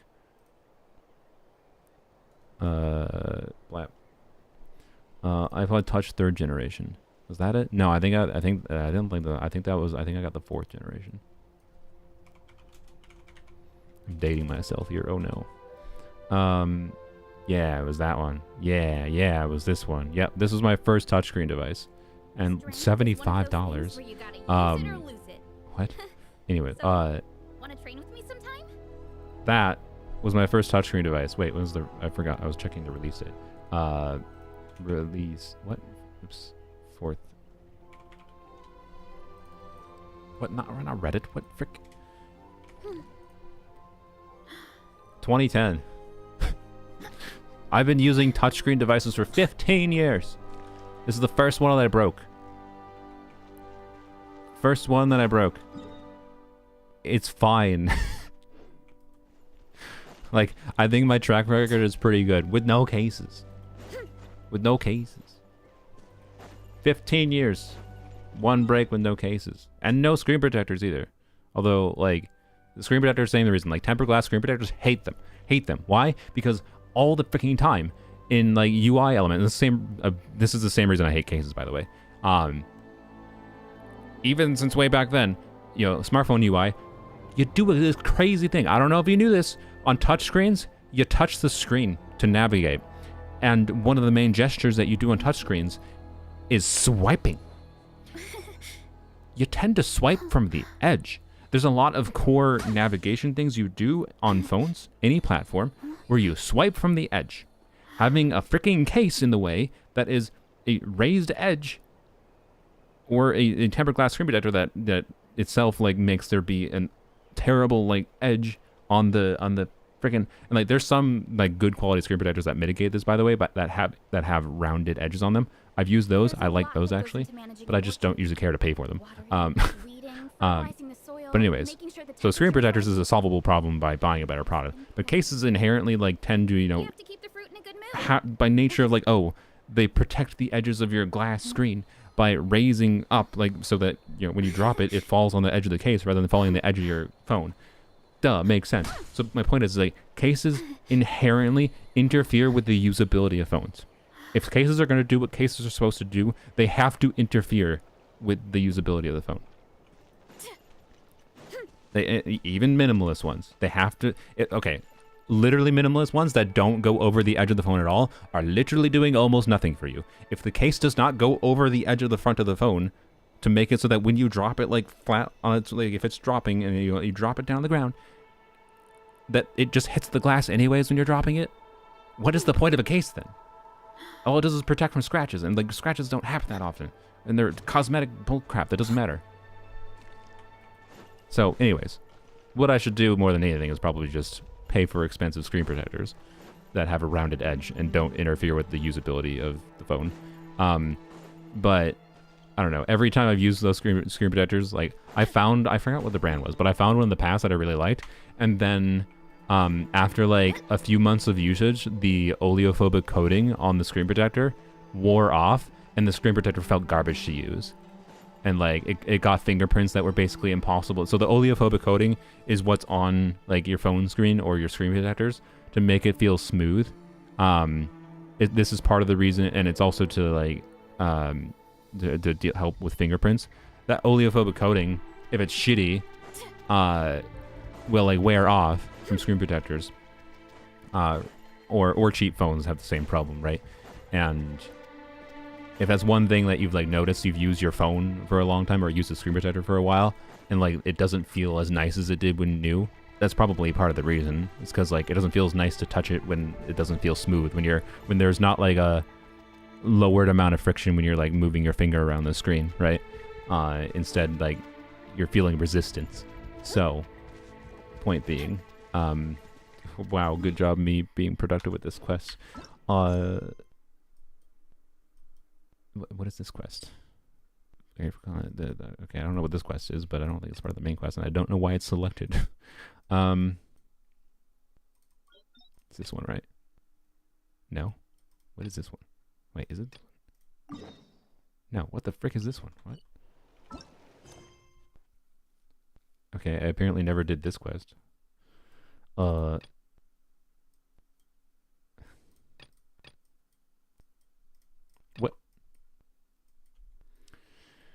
Quest log is a jump scare? Yeah, tell Mahoya to make better quests. Okay,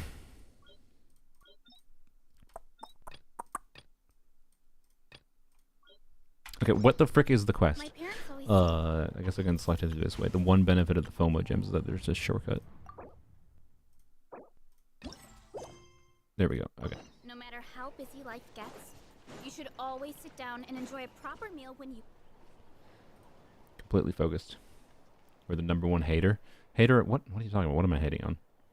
Hating on garbage shit-ass products in the mobile industry? Yes. I will say that. I am a hater of garbage products.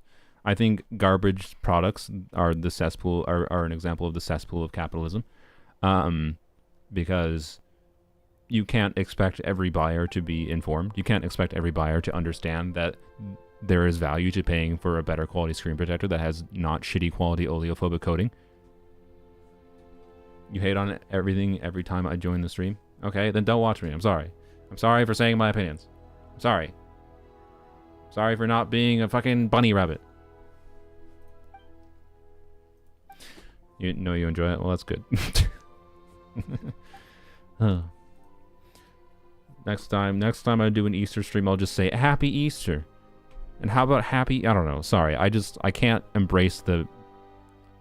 Like, do I find it endearing on some level? People that have the ability to be positive, very positive about everything.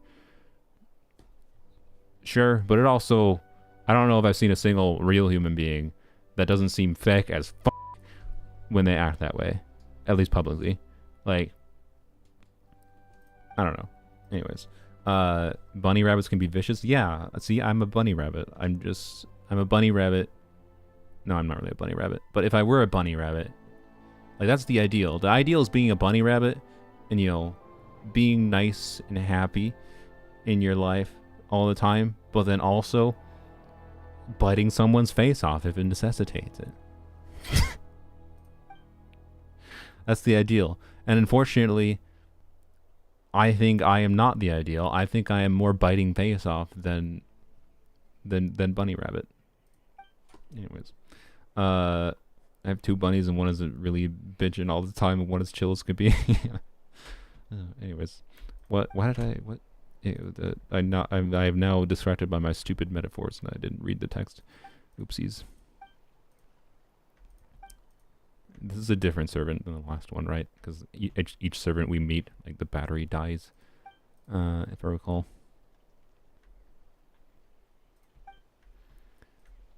Okay.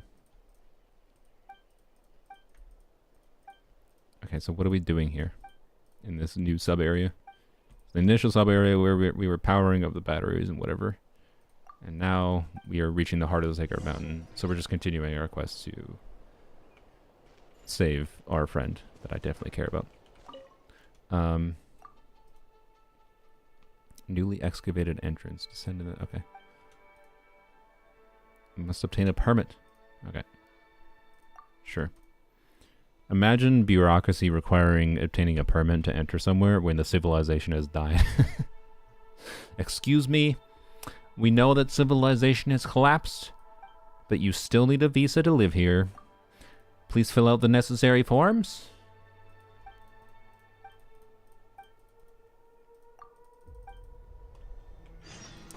This is the future of Earth, where we have robots that somehow last for millennia after civilization falls, and all the robots do. And it's the robot dystopia is not, you know, the robots taking over and killing humans. The robot dystopia is humans killed themselves, and then the robots maintain the bureaucracy that humans implemented. To be clear, bureaucracy has its benefits. Like, it's necessary on some level. I'm not saying no bureaucracy. I'm not trying to... That's stupid. There's reasons for rules and to have systems in place that enforce the rules and have forms and things. They're just also frustratingly inefficient on a way that I think is easy to understand. I'm assuming we have to go here. I'm an anarchist confirmed. I think the idea of anarchy is nice, but humans are messy in practice, and therefore it cannot ever exist. That's my guess, at least. If people were inherently good, anarchy should be a perfectly fine system of governance. But people are not inherently good, because inherently good doesn't mean anything. It is not possible to be inherently good. There's no such thing as inherently good. There's no such thing as inherently evil. It's just different interpretations from different lenses of what is good or evil, what justifies means, right? Right? You get the point, hopefully. So, I don't know. If people were less wishy-washy, anarchy could be interesting. But people don't know how to not be terrible to each other without having systems. Okay, I didn't expect this to go into a full arse cave. People don't know how to be terrible to each other. People don't know how to be not terrible to each other without systems forcing them to not be terrible to each other. So that's why bureaucracy exists.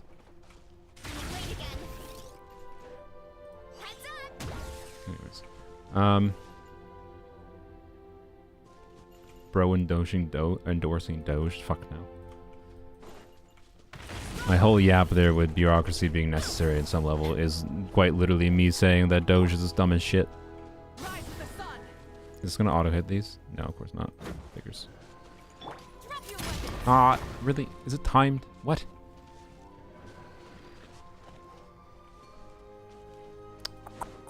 Okay. Or is it just specific ones? What's the puzzle here? What's the hint? Gotta be a hint somewhere.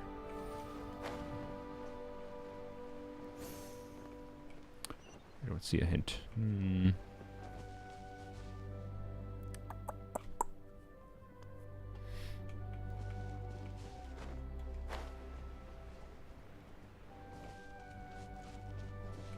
Oh, okay. Well, you guys just told me. I wasn't asking you to tell me, but... Alright. See, sometimes exploring is actively less fun with people. Can I jump? Stop running, for the God's sake. Stop for a second. There we go. I see.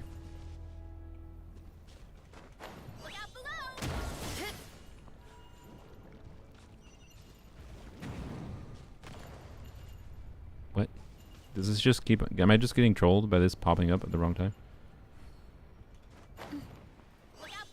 No, I was not asking you guys to explore for me. I like figuring out things myself. There we go. Okay. So the real question, though, is... Can you solve that without doing that? Is there a way to... I think there might be, because you could do... I think a Chevreuse burst aimed over here, like right here. You aim a Chevreuse burst. Okay, they stayed active fairly long. I should have tried that. Aim a Chevreuse burst like this direction. It can activate all three of these, I think. And then you like Bennett buff Mawika E or something, or Chevreuse. I mean, actually, like you can probably just do Chevreuse burst this direction, Chevreuse E on this, and then like Mawika E like that. Probably activates it. It's hard-coded that you need to use it, of course. All right, figures. Classic MiHoYo doesn't want to let gamers actually do things their own way, which is, I'll be honest, that's one of like MiHoYo's design philosophies that makes like Genshin actively less fun than it can be. Like, I feel like open world games. I feel like I hate the that one auto switch. I feel like games are at their best. Personally, you don't have to agree with this. You can, if you like hand-holding games, it's fine. I think games are their best when they allow players to have creative solutions to solve like problems in game. And hello, stop jumping on your freaking bike.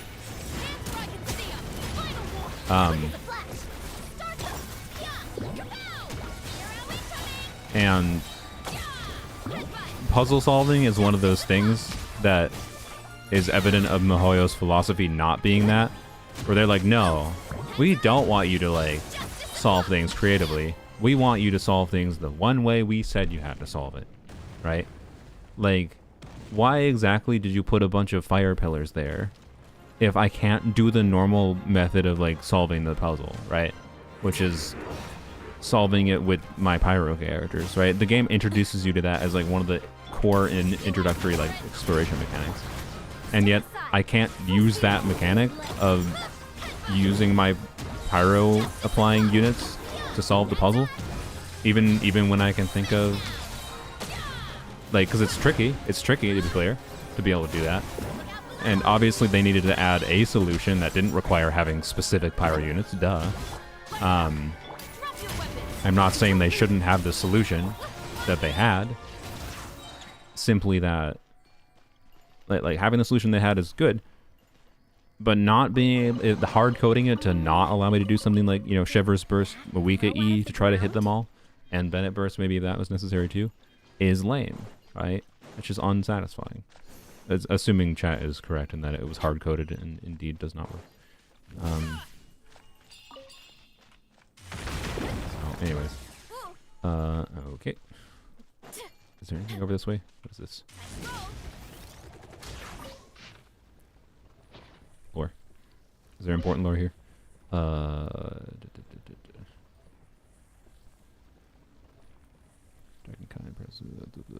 Okay. Not sure exactly what it's referring to. When's the next stream? Right now.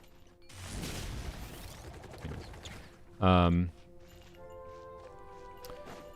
But yeah, it's an aspect of Hoyo versus design philosophy that I think feels unsatisfying. And this is a core design philosophy that I think they have in all of their games, from what I've seen thus far. Not saying they're bad at making games. They've made better video games than I have, because I haven't made a video game. They win by default. But, you know, so you can say I don't know what I'm talking about. That's fine. But as a player of video games, it's not my preference, particularly for open world games that like have puzzle mechanics. I think puzzles are satisfying when you can have potentially multiple solutions. And it's kind of weird to me that MiHoYo goes out of their way to prevent multiple solutions from being possible sometimes, when you can think of multiple solutions. That's all. Okay. So shiny. We're definitely not finishing exploring the whole area, by the way. I should have emphasized that at the start of the stream. My goal was to finish the quest, and you know I'm not doing the quest right now. Get off the bike. Get off. Stop running, please. Alright. Oh. Stop.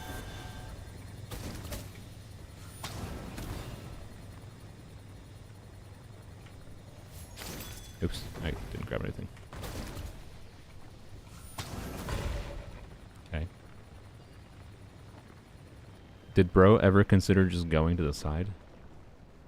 See, this is why the robot uprising won't happen, because robots are going to be way too stupid, right? Like, that robot, for real, just spent its entire existence lasering that block until we came along to go and use the thing that was right by it to blow up the thing, when what it could have done all along was move to the side. I think you did everything in the stream except exploring. I mean, the goal wasn't exploring, the goal was questing, so I'm still technically not doing the goal of the stream. Technically. What are we doing here? No, there's a thing right there.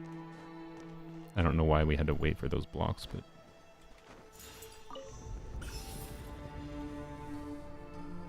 Robots are stupid. Yeah, wait until they take their jobs one day. That's fine.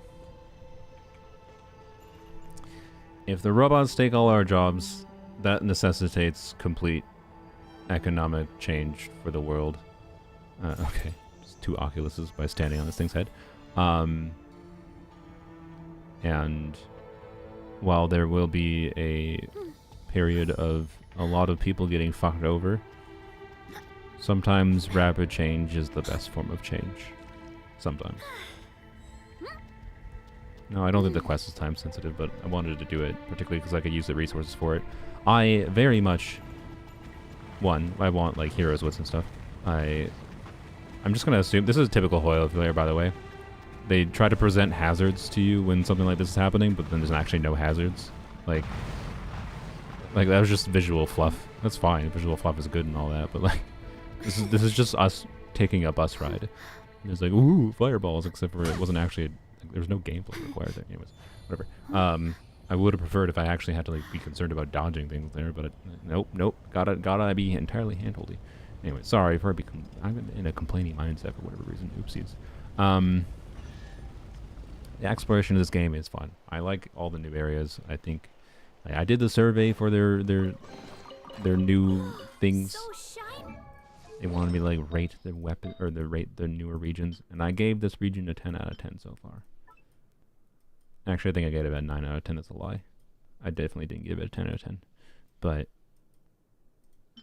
all right, cool. Should probably check the exiles piece. Anyway, point is, I need the dang resources. I need the hero's wits. I need the Mora. And I also kind of want the Primo Gems because I do not want to spend money for Escoffier. Anyways, how annoying would it be if you get knocked over from the dragon? That's fine. It's a video game. It's interactive. Look, I don't know. Like, look, if you want a visual novel, go play a visual novel. That's my opinion. If you want a piece of media that is not interactive, that does not require any input on your part, go read the numerous forms of wonderful media that exist in the world that do not require player input or do not require user input. The value of video games to me is the fact that it requires some amount of player input. And, like, story games can be good and all that. Visual novels can be good and all that. But, like, yeah, I don't know. Why does my exploration content need to have riding a bus and not having to do anything? I don't know. I'm not saying every sequence of that is garbage. Like, I would say one of the successful sequences of that made a lot of sense was the Sea of Bygone Eras, right? When you do the bus ride in this with the whole music playing and the visuals on that being like the capstone moment of this quest line. Great. That was great. Really, really, really great, right? I'm not saying it doesn't have a place as like a flow breaker and whatever. But like that there, when I was just randomly exploring and it was like, get on this dragon, stand still for a minute straight. I don't get the point of it, right? That's like, I don't get the point of that on a gameplay level. That wasn't a capstone on a quest and whatever. What are we doing here? What do you want, sir? Oh, I probably need to yoink this, I see. Oh, yeah. I'm pretty sure I didn't need the line connecting that for me to understand that, but I don't know, whatever. It would have taken me like 5 seconds longer if there wasn't a line, but I don't know. Hoyoverse is like, I feel like it feels like to me they get some of the most minor complaints, which are just like complaints that I'm playing a video game and I didn't want to play a video game. I wanted a visual novel. Like, I don't think visual novels are video games. I'm sorry. I think visual novels are visual novels. They're great. They're an interesting form of, like, storytelling. Like, they're basically interactive books with art. That's cool. That's dope. But they're not video games to me. So I don't know. Anyways. And Genshin has this effect of Hoyoverse games, gacha games in general. No, it's not really Hoyoverse, but gacha games in general, and definitely Hoyoverse, as part of them at minimum, has this tendency to make too much of their game visual novel-y, in my opinion. Is, I guess, my vibe. Like, the whole story of Genshin is largely a visual novel, more than anything. Like, I'm sorry, having Paimon floating around here does not really qualify as not. This is no different than just a visual novel having a, nice looking art on screen. Arguably, it's worse because visual novels custom art, like when you're clicking through dialogue, is more engaging. So, anyways, yes, visual novels sometimes do have actual gameplay. Like where do you place To the Moon, for example? Is To the Moon a video game, or is it mostly a visual novel? If we're going with my categorization of their separate things, right? Paimon is just Clippy, pretty much. Yeah, give me my permit. It's just how gacha games tell their stories. Yep, and they tell their stories poorly. I'm sorry. And Zenless did it a little bit differently, and then everyone hated on them for it because they're like, no, I want this game to be like my other games. Anyways, sorry. Not even visual novels use black screen as often as hoyoverse. Yeah, I know, right? That's what I was saying. Like, I think visual novels arguably do better than like how hoyoverse does. It's just it's like hoyoverse chooses sometimes the worst of both worlds as far as how to tell their story in a video game. So I apologize. It's like the movement happening is almost just visually distracting and like makes it harder for me to like read the text-based dialogue going on. I don't know. If this was literally a visual novel format where it was like 2D images and like stylization, like kind of like Zenless. I think that's part of why like Zenless story sometimes succeeds for me more. Is because Zenless has like more visual novel storytelling where like they have the like the film strip, comic strip kind of ish art style that they went with. But not all of the Zenless stories like this, to be clear. It sometimes has like more cutscene-y things, whatever, right? But they have some of those film strip stuff, and like having that like, you know, voice acted art and then reading with it is like so much better than 99% of Genshin's, which is just this, right? Whether or not it's voiced. So I don't know. Anyways, I'm not saying Zenless is perfect. It's certainly not. Zenless's story is very much hit or miss on an individual story level, I would say. And how well they are going to successfully interconnect all their things like they're trying to do, it remains to be seen. Thus far, I think they're kind of faltering, but we'll see what happens. Zenless has also had some really what the little doggos. What? Zenless has had some really good one-off stories, as does like Genshin on occasion and Star Rail, whatever, as well. They're attacking the portal. Okay. But yeah, I don't know. Yeah, I think it's to a significant extent it is my 2D bias over 3D, as far as a storytelling method for visual storytelling. I guess pet peeve is when the game forces you into a camera angle to show something where you just can't move. Yeah, I hate that too. Why is there a little thing? What is the little lamp? Was that lamp just explained and I ignored it?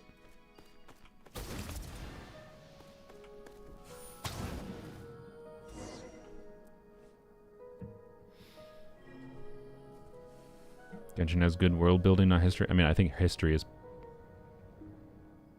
interesting. I think history is part of the world building. I think the lore and history of the Genshin world of Teyvat is all interesting and good, but the actual way you experience most of that is Star Rail story showing quality has gone up, like in the main quest, or what? A lot less black screens and new planet, making use of animated cutscenes more. Nice, that's good. We can call you a 3D hater? Yeah, exactly. I only like 2D anime girls.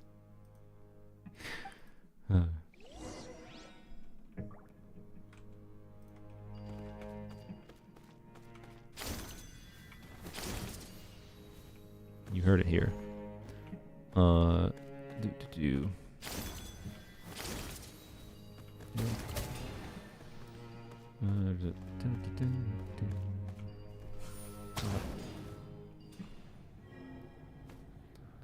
Medium retrieved, continuing restoration.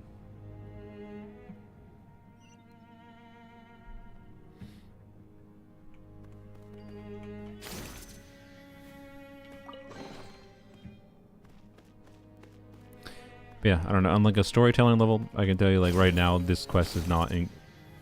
What? I did not realize the target of that. I could have sworn the UI indicator targeted the one above me. That's fine.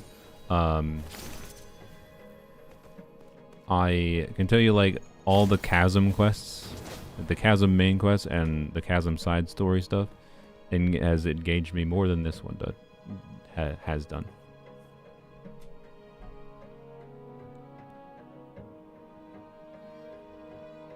A moronic display of judicial authority. Okay. Enkonomia. This one gives me similar vibes to Enkonomia, honestly. Like, the Enkonomia story was kind of whatever, but some of the side story stuff with, like, the ghosts were kind of interesting. I don't know. Like, obviously, some of the effect of me not enjoying newer Genshin story is just being less engaged with Genshin story now, inherently, because they just, you know, I see the same patterns in their storytelling, and it makes it less interesting. But I also feel like it's more than just that that fails to engage me, because there are sometimes quests that are not voiced that I played from Hoyover's games and also Genshin that do engage me more still. So I use this to, yeah, I can. Nice. Okay, everything's just exploding on its own. Yeah, Natlan's story kind of across the board hasn't hit the mark for me. I know it can be interesting to a lot of people on a lore level and all that. But how I'm experiencing lore hasn't been interesting. But the general exploration vibes and whatever has been great. So it's fine. Okay.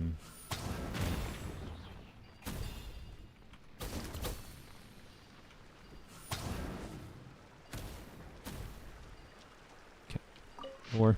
Oh god. Bureaucracy? No.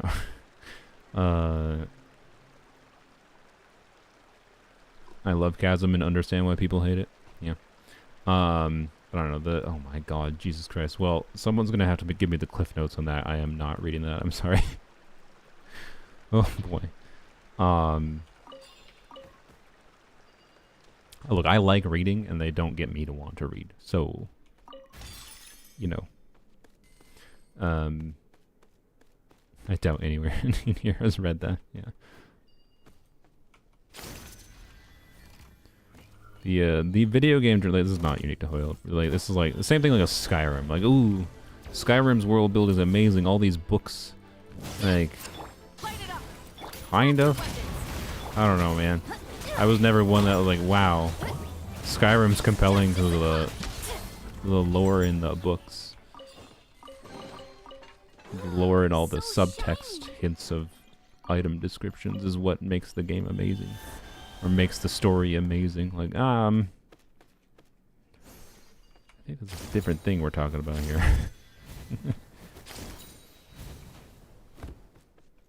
Skyrim's lore is awesome when listened on YouTube. Yeah, that's my vibe with Genshin as well.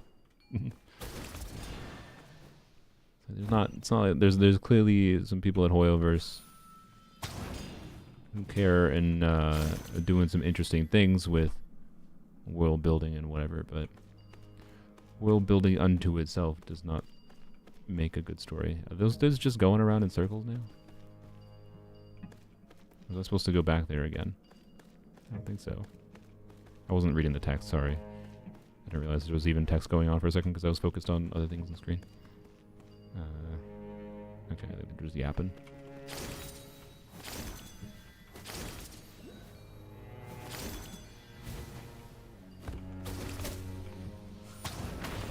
Have you done the main event of this version? You mean the one that the event is done? Yeah, I did that.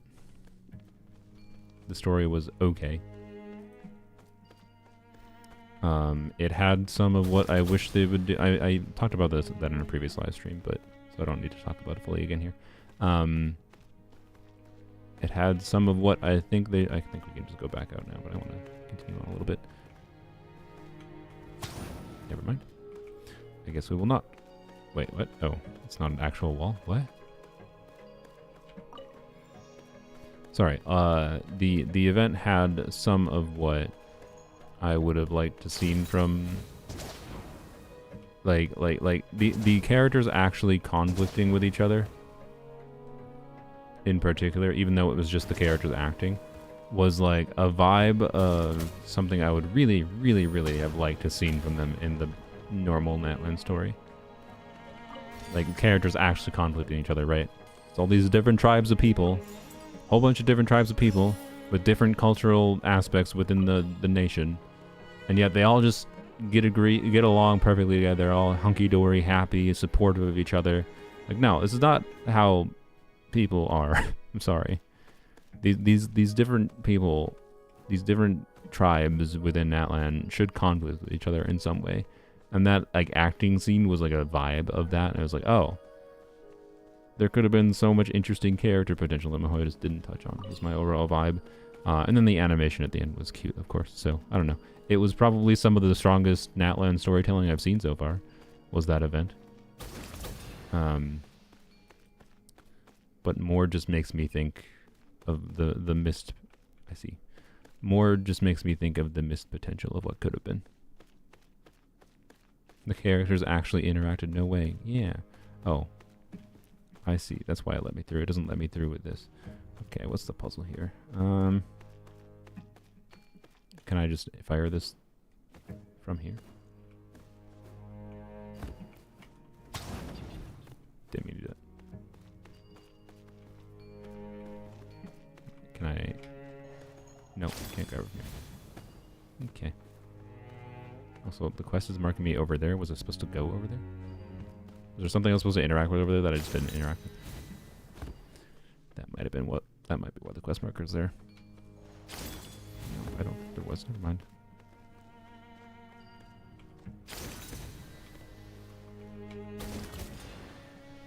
Oh. Okay. I see. That makes sense. That was simpler than I expected. Do do do do do do do.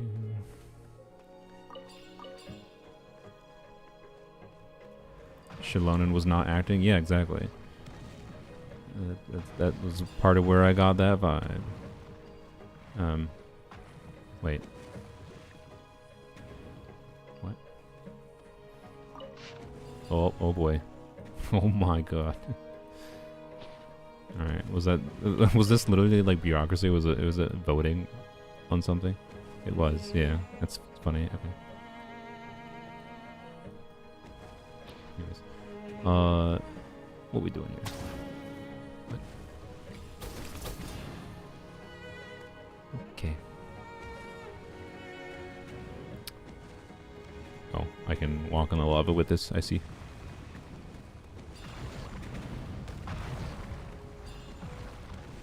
That's a cool effect.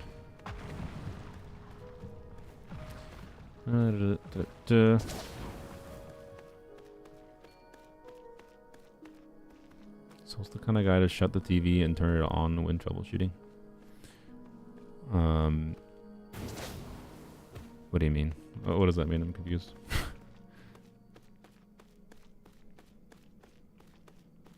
Where's the thing we need to go to? Over there. Oh, okay, it told me right as I was looking for it. Because I didn't have any ability to find it myself, clearly. Alright.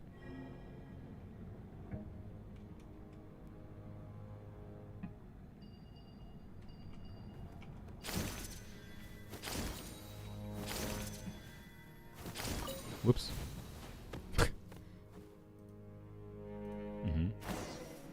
Dogs. You do Genshin character reviews? Yeah, I'll probably do a... the last stream wasn't like a proper unit review stream. I'll probably do another unit review stream soon. Sooner rather than later, hopefully. It shouldn't be another month. Like.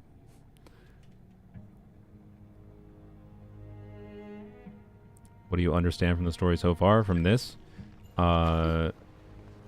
This is like the ancient dragon civilization, like, capital area. And their civilization collapsed. There's a bunch of robots left behind in like power saving mode. And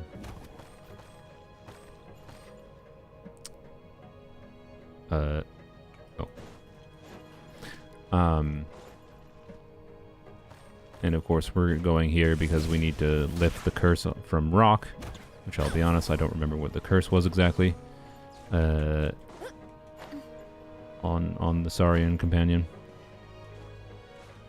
But that is the motivating factor for coming here. Ah! Crap, yep. I'm gonna have to redo the whole thing. Oh my god. Oopsies. Hey, actual gameplay though. Crazy. I appreciate that, Mahoya. I appreciate the gameplay. Oopsies though.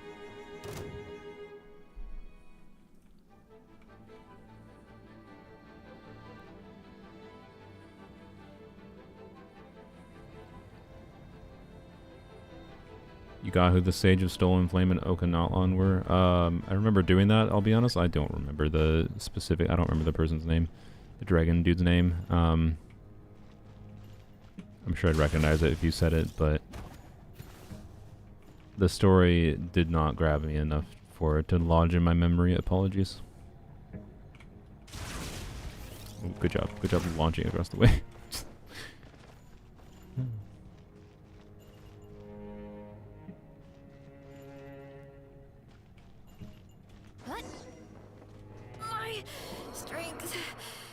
What happened there? Was it closer to me, above me than I thought, or did I fall below it?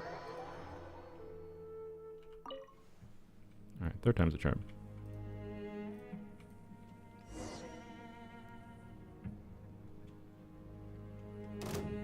Okan was his name, a human dragon hybrid. Oh, yeah. Sorry, I thought they were referring to Okanagan, like the region, quest line in general.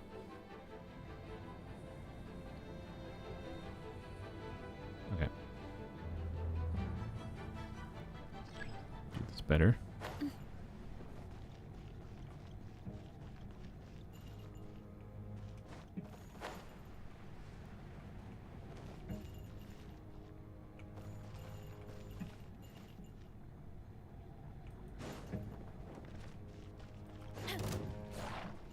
Hello.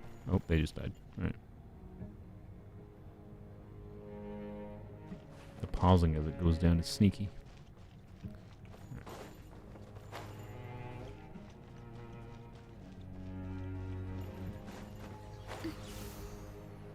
Alright. We good. We good.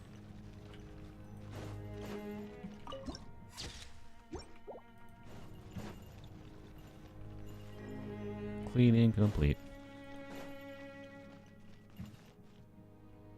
Okay.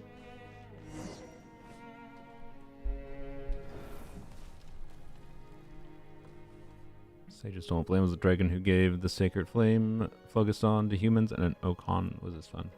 I see.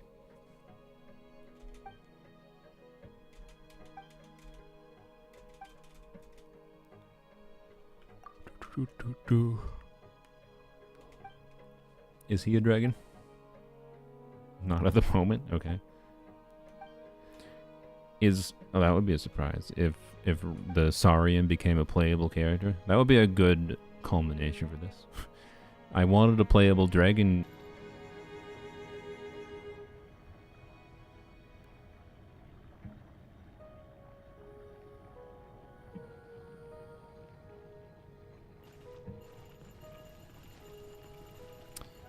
Okay. Swallow the Darkwing. Who's the Darkwinged Lord? Do we know who that is?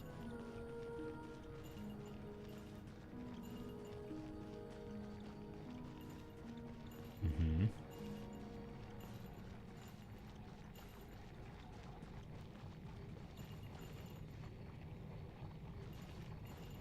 Stream buffering problem?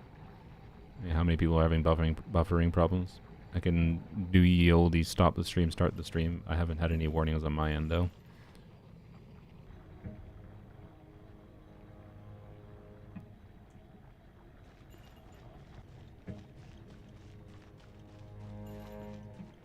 Is it rumored Durin will be playable, but like which one? Probably a human form one.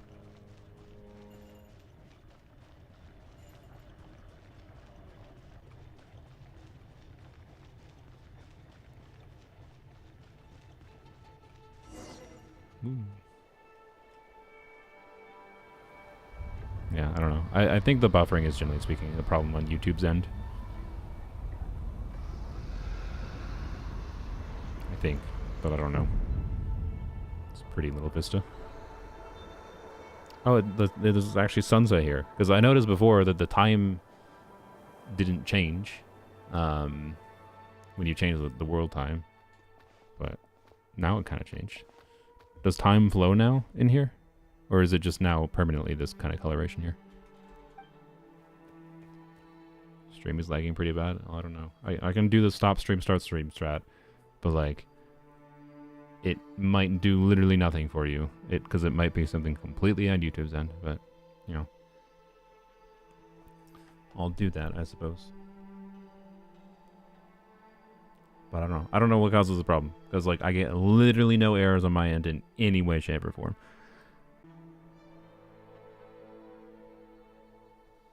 Alright, there you go. Did the oldie stop stream, start stream button. So, I did reset the app. I'm not saying it was a problem with your app. I'm saying it's just a problem on YouTube's end, but most likely. So, I don't know. But it also might not be. It might be some sneaky problem, but I don't get why this problem happens for some people, not other people. If it's not a problem on YouTube's end, like on their server end, is my point. It needs endless. I have no idea. It depends on how much of this I have left. Stops and starts maybe every 10 minutes, so not super consistent. Yeah, I don't know. It's an annoyance. It's like, to be clear, this happening is again part of the reason I would like to dual stream on Twitch, for that to be an option for people who would have Twitch work better for them, right? But I just can't right now with my internet. And right now I'm waffling between whether or not I want to move into an apartment or try to do a digital nomad visa. So, you know, which is a lot more time intensive and involved to try to move to another country rather than an apartment in my area. Go figure. So, I don't know. YouTube goofy. That's all. That's all I can have it guess for, unfortunately. As far as Zenless goes, maybe I already cleared Deadly Assault last night. But it was just like a trial run for some things. And I'm down to do some things on stream with Deadly Assault. There's some things I want to play around with and test anyways. I mostly have finished leveling Lycon. I left Lycon level 55 because I figure it basically won't matter. I think I have to level his skill a little bit more. No, I have his skill level 11. I might need to level his ult a little bit more and maybe some of his other abilities, but I don't know exactly how you're supposed to play Lycon in a Miyabi team right now. Like I'm trying the Lycon Miyabi Sokaku team, and I am not used to playing Sokaku in particular, so getting the vibe for how to play that properly is awkward, is what I will say.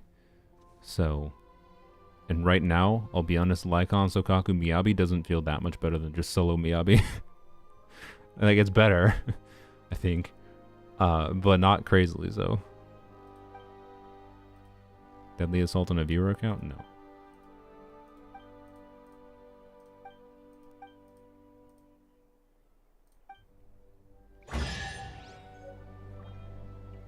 What was that? What was the item it just gave? No! Oh god. Instructors. Best artifact set in the game. Man, the people that like... I'm sorry. Like, the people in the Shalonen C2 video, I mean, like, you just don't have Shalonen built properly. Like, really? I think the best tell in this game for whether or not someone doesn't really understand how like Genshin damage calculation works and how team building works in Genshin is them not knowing instructors is a really good artifact set. And just be like, you have a 4-star set in your Shalonen. Why is she built like garbage? Like, I just... Like, sure, it looks funny. But for how I'm using Shalonen mostly, with the Shalonen... I explained this to the people. Like, I wasn't trying to be rude to them when I did this. I was just being like, actually, instructors is kind of one of the compelling artifact set options. And then I explained to one of the comments, like, I'm using Shalonen, Muika, Chlorinde, Emily a lot. And you don't get electrocrystallizes in that team. And the EM is beneficial for overload damage for Chlorinde or Muika triggering overloads. can minor, and it also benefits the aggravate damage from Chlorinde. And Scroll is on Mawika, and Mawika can consistently give Dender damage bonus, which she cannot give, so Scroll is not relevant on her. I don't need the energy refunding. I don't need and like Petra for the same reason, like because like you can only consistently trigger a Pyro Crystallize. I don't need Pyro damage bonus. So like I would like Electro damage bonus and whatever. So like 4-piece Petra doesn't really make sense. So like what sets make sense then? The only other one would be like Noblesse, but then I have to burst consistently on her, and that's lame. So like unironically, Instructors is my best option for what I like doing in that team, and for how I'm using the characters. Yes, I could put Mawika on an Obsidian build, and Scroll would be fine. The team would perform fine that way. It would make Chlorinde feel like she's doing less damage, and that's not my preference. So, yeah, I don't know. Like, it's just like, obviously, when someone sees my Instructor build in Shalona, they don't know exactly what team I'm using. But if you understand the value of Elemental Mastery in this game, and the value of this artifact set on characters like Bennett, it's not that confusing to see someone use it on her, right? I don't know, right? So, yeah, whatever. Level 90 Auron important? I think it depends. Oh yeah, I was gonna go check the Instructors. That's why I just asked about that. I was gonna check the Instructors feather. Level 90 Auron can be important. Man, I haven't seen a 3-line Instructors artifact in forever, I feel like. And the other one that was also new. Level 90 Auron can be important, depends on the team. I would say so one weird thing with just like we'll take the Electro Charge team context, right? What was that thing I got, by the way? We'll take the Electro Charge team context on its own. Like normally, ideally in Electro Charge teams, the Animo unit is the one that takes ownership of the this thing. Grants access to the heart of the sacred mountain. I see. As long as it still glows gold. All right, cool. Oh, we lost the sunset. Aw, darn it! I really like the I really like the sunset coloration here. That's like my one disappointment with this area on a visual level. It's like there's no time of day things going on, and at the end of that quest there, it was all sunset like, and I like that. But anyways, so yeah, like in an Electro Charge team, if you have like an Animo unit, ideally they're the one that has the most ownership on the Electro Charge reactions being triggered. That's not always the case. And sometimes Auron himself will have ownership on reactions being triggered. And that can significantly lower your damage in some ways in specific instances of a given rotation. But it's like not necessarily consistent, and like because Electro Charge ownership is weird. And the way you can mitigate that downside is by making by making sure he's level 90. Do you need to, though? Definitely not, because so much of what he can provide is the damage bonus. So if you're using Auron in a team where the damage is more, you know, the Electro like multiplier DPS from like official or from a Hydra unit, right? It's more just your multiplier damage and utilizing the damage percent buff from Auron for the multiplier damage, and then a little bit of Auron's own personal multiplier damage. Well, then in that context, him being level 90 barely matters. So it depends. The more I'd say reaction focused your damage is in the team, like the more Electro Charge itself or other reactions are contributing damage, the more relevant it is to have someone like Auron level 90. I level 90'd him because I was playing him with like different Dendro teams, and I still like to play him with different Dendro teams. Also, he dies all the time, and having him be slightly more tanky is nice. So yeah, where do we have to go? Probably down there, I assume. Has to be down there. Why did it not navigate me? I'll just check this again. Yeah. Wait, there's 2 quests? I see. Okay. Wait, we have to go back here.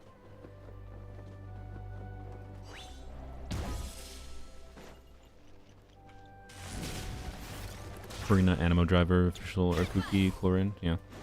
Yeah, that would be an example. Like if you're doing Farina, Auron, Chlorinde with an Animo unit, you're probably fine not to have Auron level 90 there, I would think. Wait, I just asked him the same thing I asked him the first time? Wait, what? I have the thing now.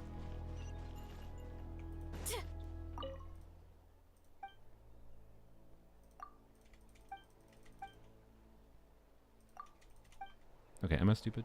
I think I just have to navigate this, probably. Is why. Oh, yeah. Okay, I was correct. You have to go here. Damn it. Frick. Okay. I got tricked because it said to go to that. See, the hand-holding made it worse for me. My intuition was correct, and the hand-holding made me make the incorrect decision. My hand-holding. It's hand-holding. Whatever, it's fine. It's the problem with it being hand-holding sometimes. The hand-holdiness is wishy-washy. It makes the hand-holdiness more annoying than just using my intuition. Stop right there. Control breathing. Start the clock. Hands where I can see 'em. Yes, it's the clock. What's the point of the hand-holdiness if I can't even trust the markers? Alright, where are we going? Just cleaning up a bunch of different spots, I'm guessing. Seems like. Needs to be hand-holding. Yeah, no, I'm not saying... Look, I understand what games have hand-holding quests. And having quest markers. I understand. All games definitely don't need it, to be clear. Just as it depends how they're designed. I'm just saying, why exactly did this quest have these two split-off things and navigate into here, which is the one like you're gonna default to, because like, ooh, the primo gems, right? The rewards, not the subcategory one. So I don't know. It's just a minor thing that is just like, okay, if I had just continued with my intuition of go down here because that looked like the area I was supposed to go, it would have been better than if I followed where the quest told me I was supposed to go, because the quest told me to go back to the thing, and I was like, oh, I guess I have to talk to the dude to like give him the thing or something. And that's what I thought it was, which is fine, but it was not the case.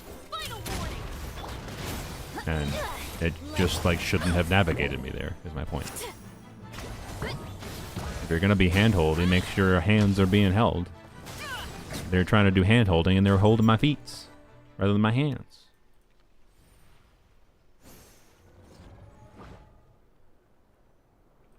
Let's take a bus ride. I bet this bus ride might be more fun than that random one we did before. This one's actually part of a quest. Well, exactly. We even have an there's actual gameplay with this bus ride. Crazy.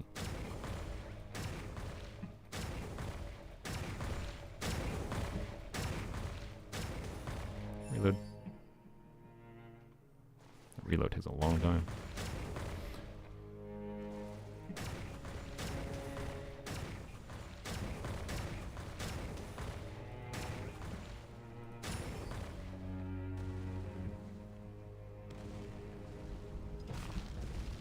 See, this is what they needed for the gameplay on that one in the one random overworld bus, right? Have a gun turret to fight like if that gameplay, imagine the gameplay when I was going through like the lava ball section was shoot the lava balls while doing the bus ride. So much better. See, they did such a better job with this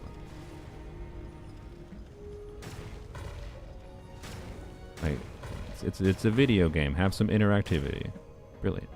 I mean, I'm not saying this is like 10 out of 10 gameplay or anything, but it keeps me engaged more, is my point, than just standing still on the dragon's head while fireballs go up and down the lava.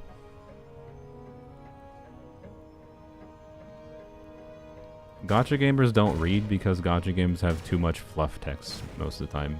In even things as simple as like, hey, hint hint to go here. There's too much fluff text, so people learn to just ignore most of what the words are being said because there's too much fluff. Because most of it's useless information, so you learn to ignore the information that's useless because that's normal behavior for interpreting information efficiently. But then that inherently causes you to just disregard things that sometimes you shouldn't disregard.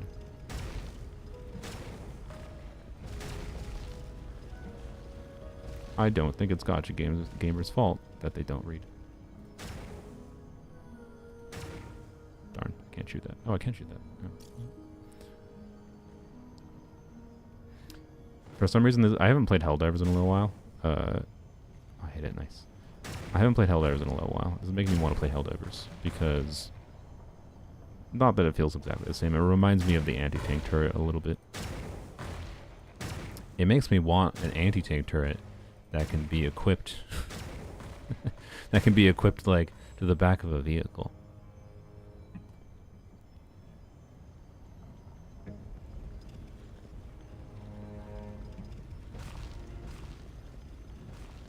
Elegy worthy for Farazan. She does fine as she is with Sacrificial. I don't know. You're playing Sacrificial on Elegy? Or Sacrificial on Farazan? Instead of Fab? I don't know. I've talked before how, like, I can maybe demonstrate this in a little bit, but I have no idea. Does anyone know? Like, don't spoil anything, but, like, I think we're getting close to the end of this quest. But, like, am I, like, 5 hours until the end of this quest still, somehow? I don't know. The game hasn't naturally taken me these waypoints yet, but these might just be intended to be, like, exploration things I do after. Maybe, like, 1 hour. Okay, that was kind of my vibe as well.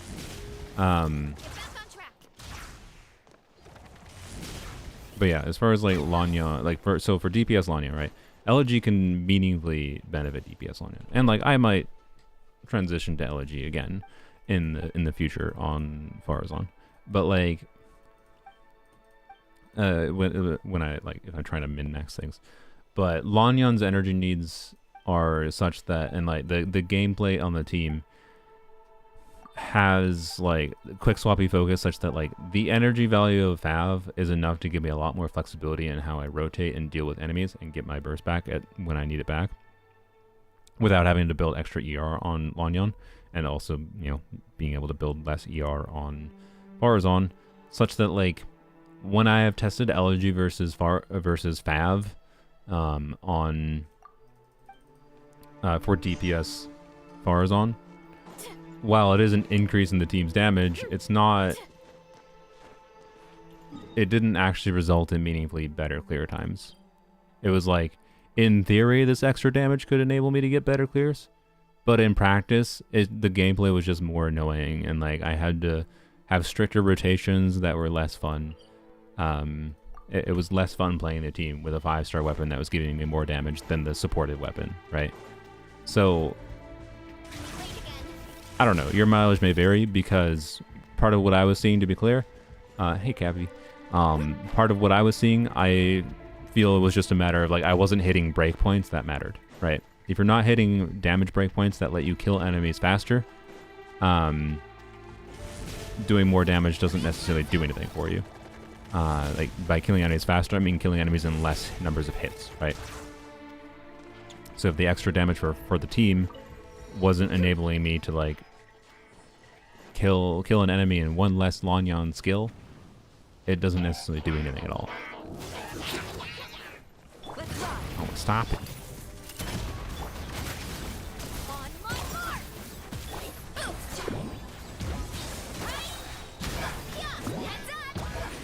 And Shepherd's teams are absurd when you have options for them. Like, it's so funny how this Abyss, like right, is it not funny that this Abyss cycle is obviously meant to be like a Navia, it's meant to be an anti-Hydro Abyss cycle, but also meant to be like a incentivization to use Cryo, because there's a Cryo DPS coming out, weird, and an incentivization to use Navia, I guess, kind of a little bit, although I think they kind of failed on the Navia incentivization.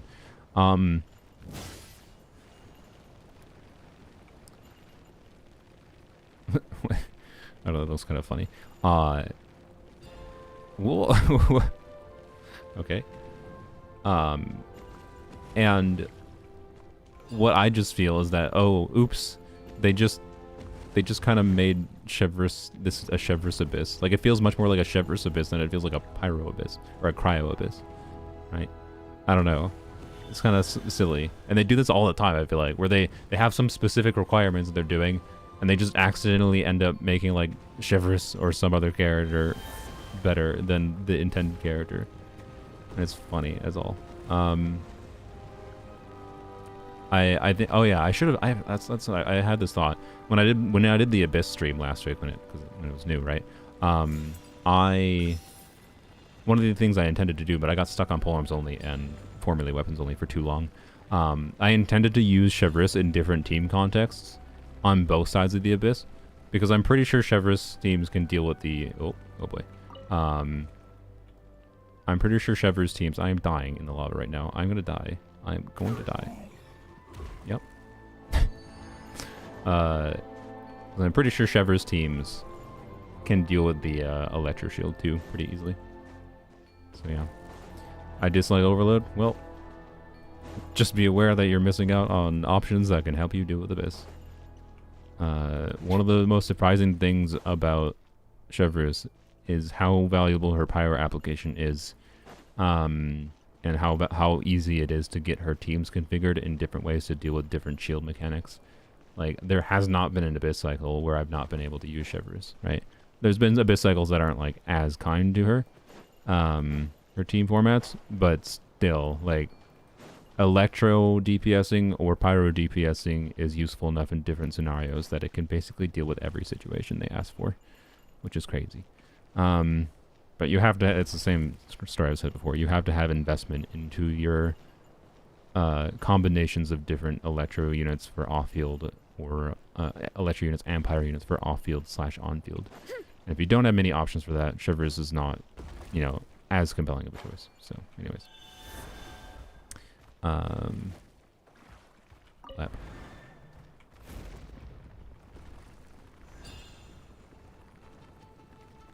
Seahorse is easy for Yoimiya? Yeah, I can see that.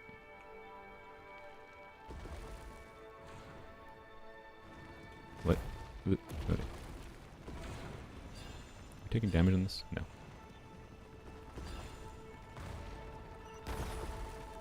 What? Uh-oh. Don't die in the lava again. How do I solidify that?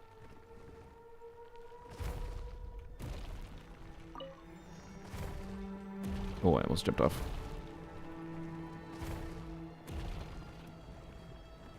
I am burning there. Okay.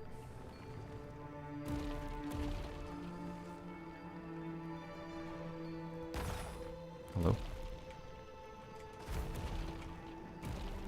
Make it up.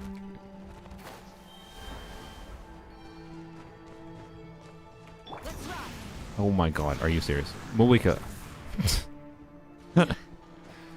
Oh, good lord. Okay.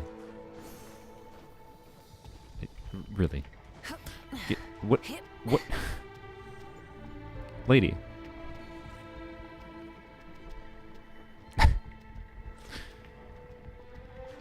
Thank you.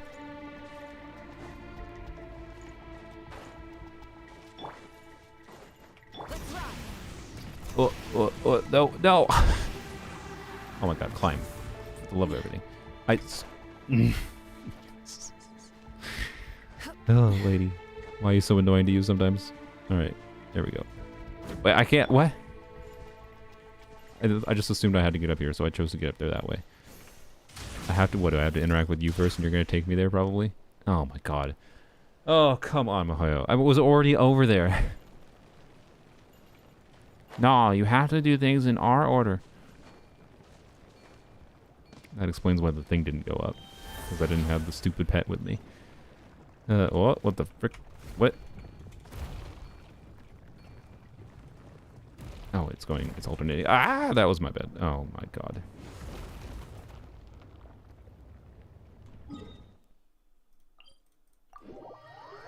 It's a scale? I see.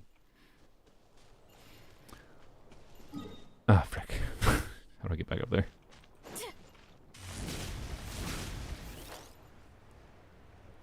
Right there.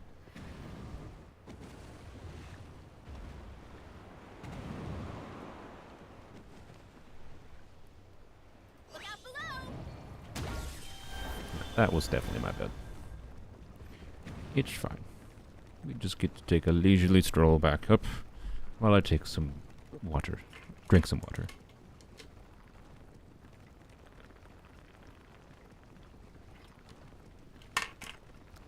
Oh yeah, the Abyss also only being here for a week for the characters is meant to be beneficial for it. Yeah. To be clear, the Abyss coming a week after, I'm pretty sure is also going to be beneficial for Escoffier and Navia. They're covering both their bases. But, yeah. Is a bit weird. I like this as a climbing event, by the way, for exploration. Freezing these, although it's, again, still kind of hand-holdy, but it's fine. Oh boy. I'm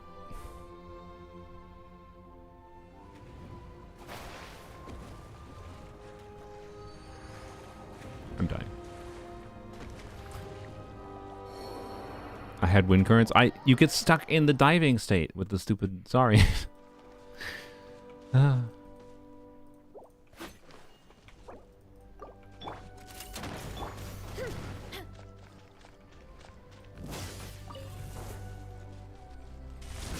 Yeah, clearly not handled enough.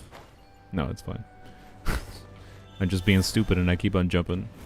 Because it's fun to jump on them, but then they also just jump off, so... I just need to not jump, it's fine. Just weird to have the Cryo Abyss now. I mean, Mihoyo doesn't give a shit about trying to make Abyss fun. They give a shit about trying to make Abyss sell the current characters to the average player. That's been clear for a while. I think for a while they tried to make Abyss fun. But they very clearly have given up on that design approach.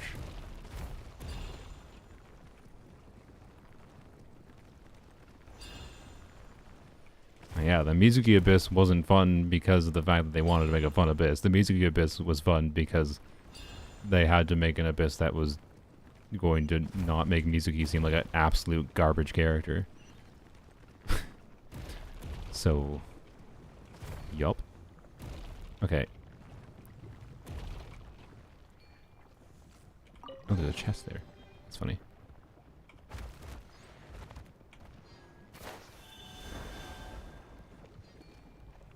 Hello, sir.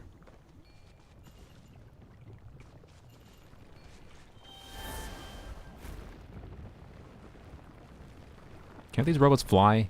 Why? What? Whatever. They're literally floating. You can't tell me they can't, like, that this dude couldn't have floated his arse. He couldn't have gone over the edge, floated his arse down. And, like, he might have needed help to come up. Like, I can get why they wouldn't be able to get lift to go, like, from here to up here. But he could have definitely gotten his arse down here without us doing that. Just saying.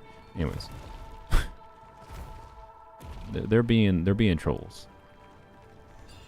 The robots, literally, the robots are Genshin players.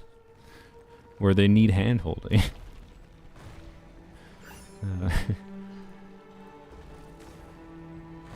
It's not extremely cryo. I agree. I think this Abyss is very chivalrous and not very cryo. That's why I was saying it's kind of funny. How it mostly feels like a chivalrous incentivization more than it feels like the next character's incentivization. Next character's running incentivization. Oh. Please. How do I... Okay. There we go. Wing.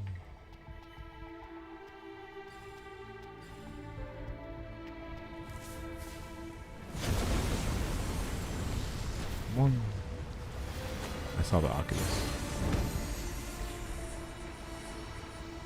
Cool. I have chests. Structures pieces? Did that grow out of the ground? No. Well, it actually kind of did. You're not wrong there. For once. Oh, the quest is done. Okay. Well, we gotta go up here. You can't not climb the thing. Obviously, I saw the Oculus, but also you just can't not climb the thing when the giant thing that's climbable appears in front of you.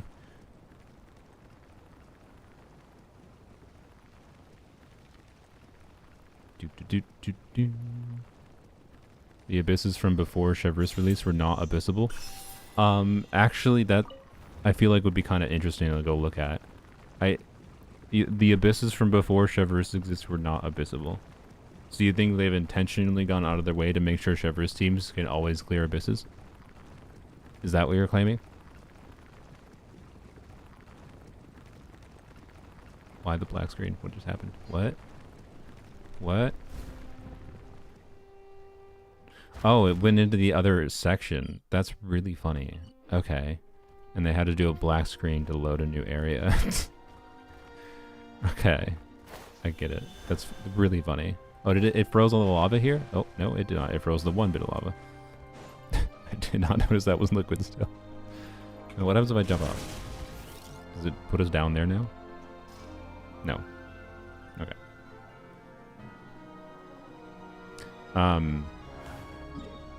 Because I feel like that's not the case. I feel like so I think it would be kind of interesting of like what abyss cycles are chevreusable, right?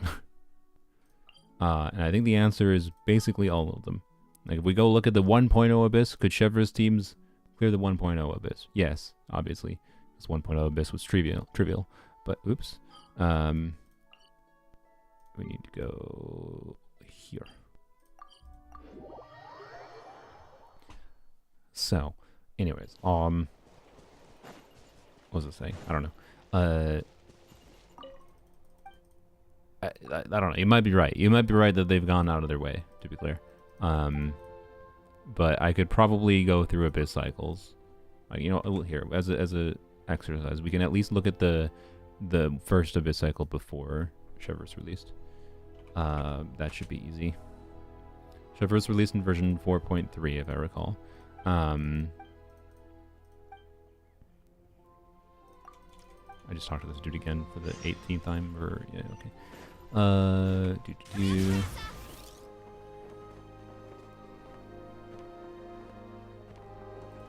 Wow.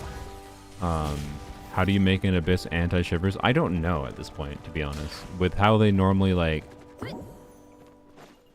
design things, like they'd have to go out of their way. Like they have to make, you know,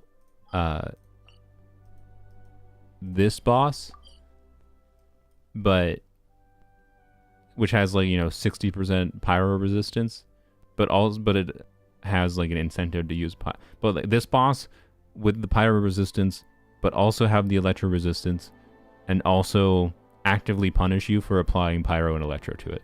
So it has to be this boss, but like 10 times more awful. Versus this boss being basically one of the most Chevreuse coded bosses in the game now at this point. A little bit of a specific archetype of Chevreuse teams. Like I think Electro main DPS Chevreuse teams do meaningfully better than non-Electro main DPS Chevreuse teams.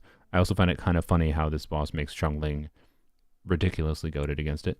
The Geo-Wolf boss, I guess that's true. Yeah, the Geo-Wolf boss is a little anti-Chevreuse. But my comment was on like abyss cycles in general. Like how do you make an abyss cycle like where Chevreuse can't do either side? I'm not saying Chevreuse is always going to work for every single side. Yes, when they do the Wolf Lord on one side, Chevreuse teams are probably not what you should choose. Now. Before we go over there, we're gonna go here. One Geo Wolf in every chamber. Yeah, we need a Wolf Lord in every chamber. That's how you make an anti-Chevreuse abyss. I freaking forgot. Stop getting out of your bike.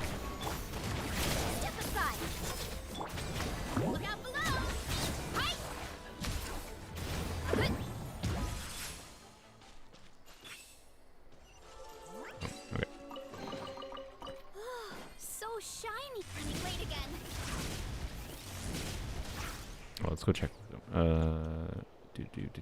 Open Tom GG Cat. Blap. Okay, so we gotta go to Spiral Abyss. And go to version 4.3. I think actually maybe this was a Chevreuse Abyss. I think this was the version Chevreuse came out. So I think the 4.2 Abyss. Is this a Chevreuse-able Abyss? Yes. Easily.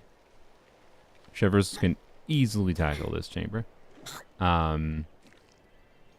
Chevreuse can easily tackle this chamber as well, because you just do an electro focus Chevreuse team, it can rip through pyro shields pretty easily. Yeah, and then this is no problem. Pyro shield, a little bit annoying, but you could again pyro and electro. You could configure Chevreuse teams. Like I wouldn't say Chevreuse teams are ideal in this combination of pyro shields, but you know, you could do official. You can do an electro on-field DPS with good electro application. Chevreuse teams can definitely handle this. I would probably end up like using like an Arlecchino Yai official. Easy, no problem. But yeah, on the boss side, extremely simply. Yeah, that's no problem. Yeah, no problem. Pyro application, you can take care of the Seahorse. Was this the last time the Seahorse was in the Abyss, by the way? Look at this. 4.1 Abyss, Seahorse, 1.2 million HP. What does it have today? Ugh.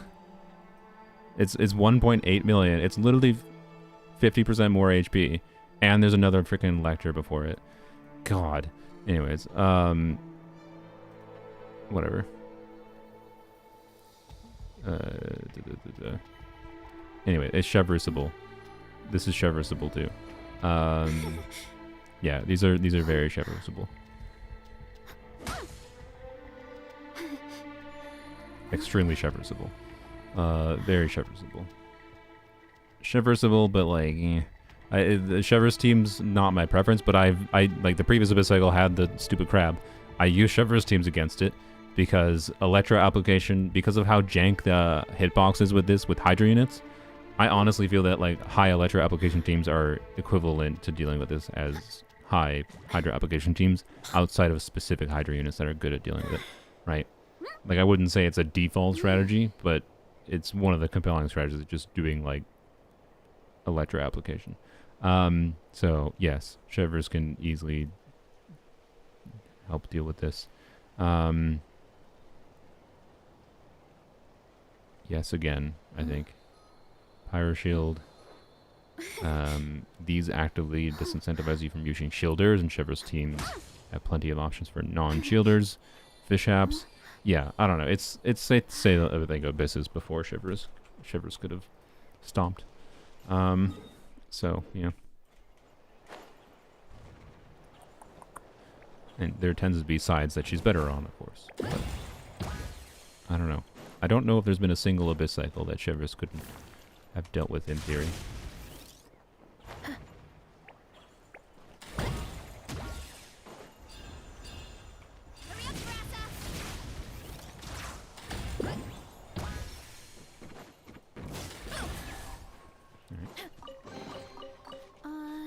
Waypoint here? Over there. How high up is that? Did that grow out of the ground?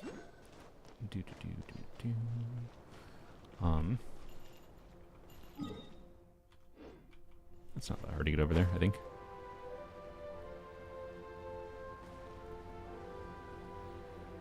After you finish all the Chosen of Dragon's Quest, come back to the Little Saurian area 2 server resets later.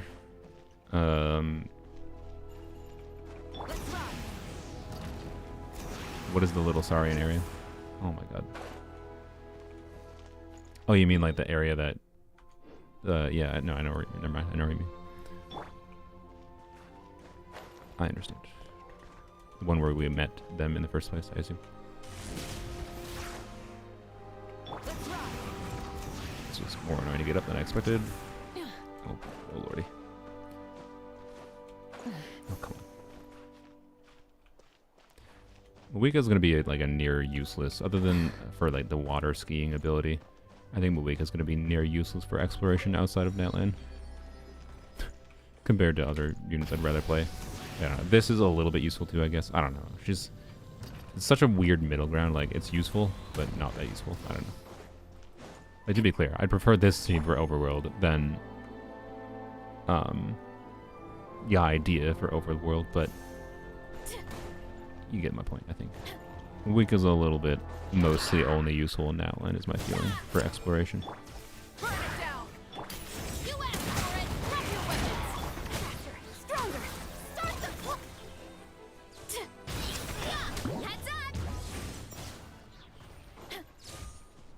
There's an ad that covers the screen, so you have to scroll to type through chat. What do you mean? I pay for YouTube Premium, so I have no idea what ads are like in YouTube. I'm just curious, like, it makes you scroll past the ad, you mean, to view the chat?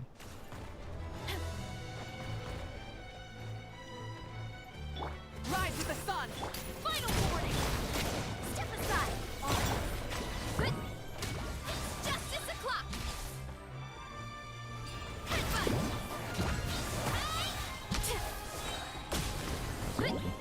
Just seen one of these guys.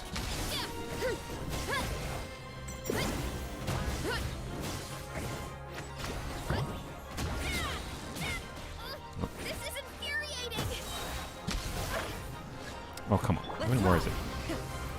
Stop right there. Look at the flash. Stay out of my way.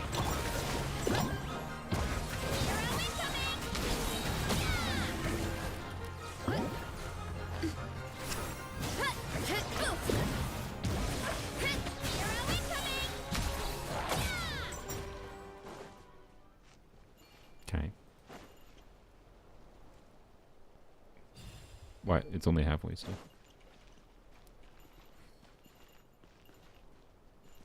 Do I have to... Oh, I probably have to run into this. Yeah, never mind. I'm stupid. It's fine. That makes sense. Okay, I should have just used Caressa one bit. Wow. You've already been granted permission. Okay.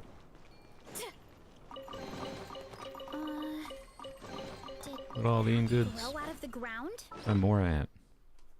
The same. Okay. I feel like I haven't gotten that many resources, but I've probably gotten more than I expected. I didn't really check beforehand. Okay.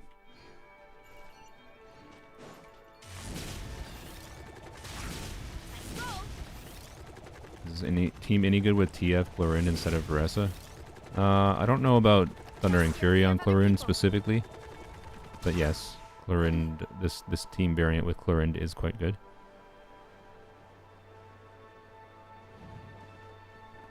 I wanted that chest. So I missed an Oculus.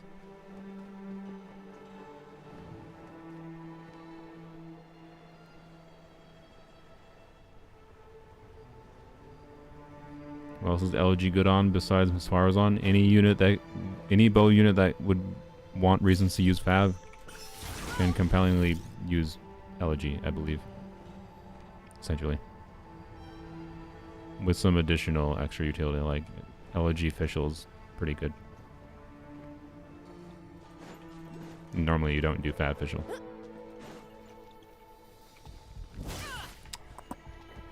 Okay, I'm assuming I'm supposed to do something with the dragon. Oh, there's a lever there that I did not see. I see. Okay.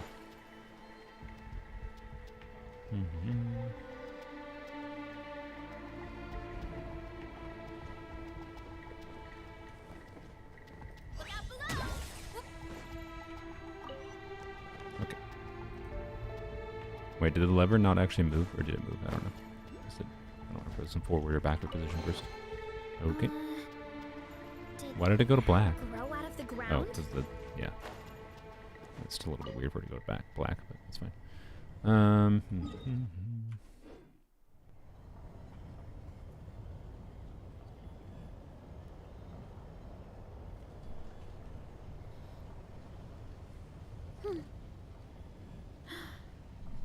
Taking a ride.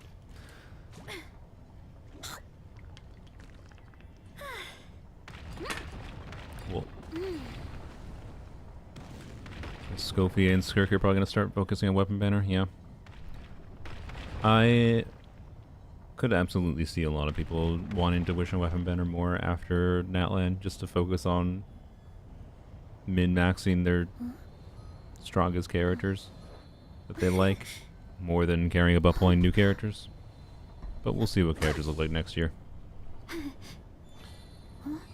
We'll see how power creep goes. We'll see how awful the enemies they design to force people to pull for new characters are. Or shouldn't say force, but to push people to pull for new characters. Did that grow out of the ground?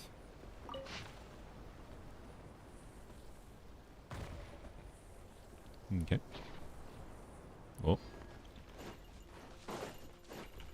Yoink.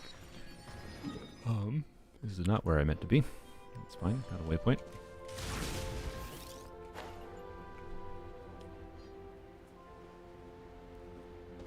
Oh, camera. Thank you. Yeah, thank you, Mahoyo. I really needed that when I was not there. Okay. Thanks. I'll do that eventually. Running late again. Actually, avoid this for a second. Waypoint.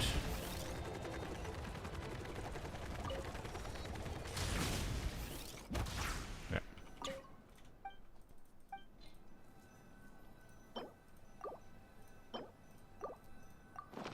That's a goal. A boss power creep where you're focused to pull for a character, their mechanic is way more present in Genshin. I mean, yes, that's what I mean by how they design enemies. that's literally what I was pointing out. Them designing enemies like that to push people to pull for characters.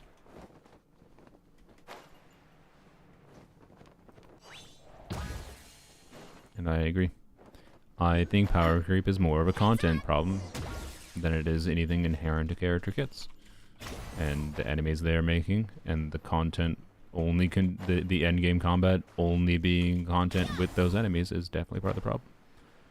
If we had fun end game content that wasn't just Abyss, right? More combat content in the game, where we could have fun with the characters we like playing, wouldn't feel as bad. Okay. Let's go. Look out below. Good job. Uh-oh. I'm stuck in this state right now. She's stuck in her idol. What? Oh, there we go. Okay.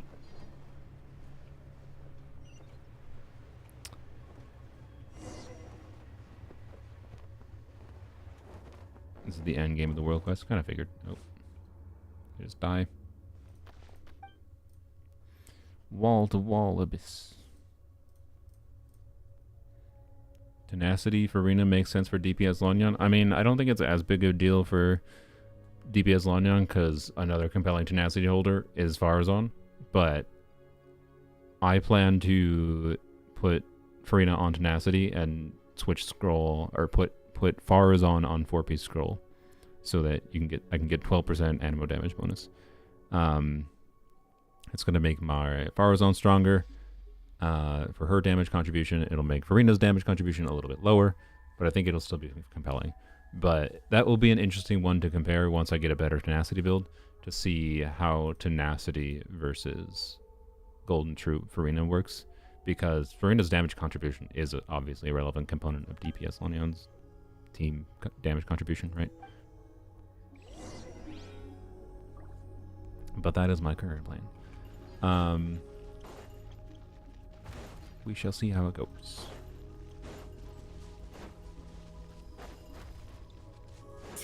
Glowy orbs, papillas, out the wazoo. Everyone's favorite area in the game. I don't mind the papillas, I like them.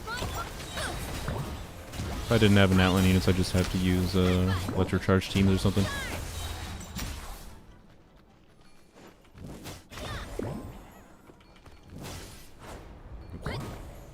What? What are you doing, bro? Okay. I see. I see what we're doing. Hello.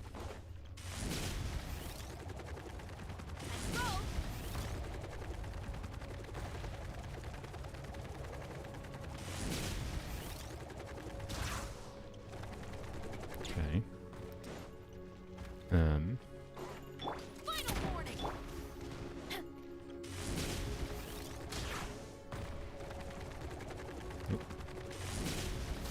No, I missed. Oh, it was a laser. Not powered up. Okay. Let's roll. Here I go.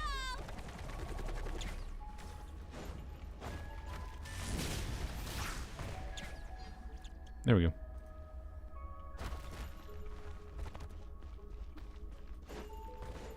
Was this your favorite quest in the game, Sylveon, because of Ressa? Just getting the Sonic Sprint all over the Genshin world?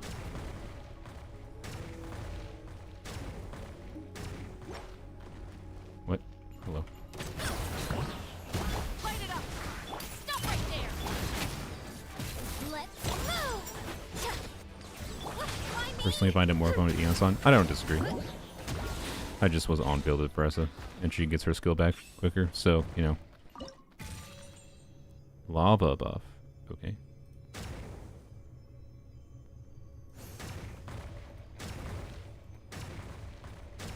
What? That just shoots straight up? What happened? Okie dokie. You cheese anything with this? Can I aim? No, I can't. I can't aim at that. That looks like a target you're supposed to shoot. Nope. Okay. Okay, exit. Running late again. You can fly up to the ceiling with Chaska. Nice.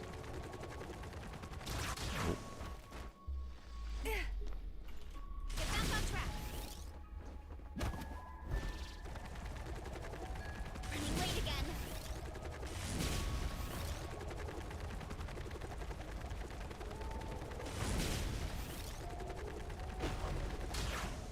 Whoa, I got past it. Nice. Nope, didn't hold. Whatever. As a flash. Start them. Yeah. Pow. Charge. Headbutt. Let's roll. Heads up. I don't know what the intended way to get in there was, but may as well cheat.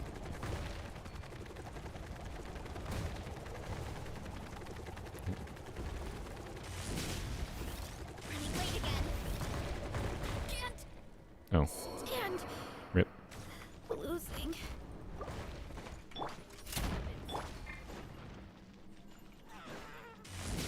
I go. Running late again. Okay, are these spawning things? What am I must be missing something.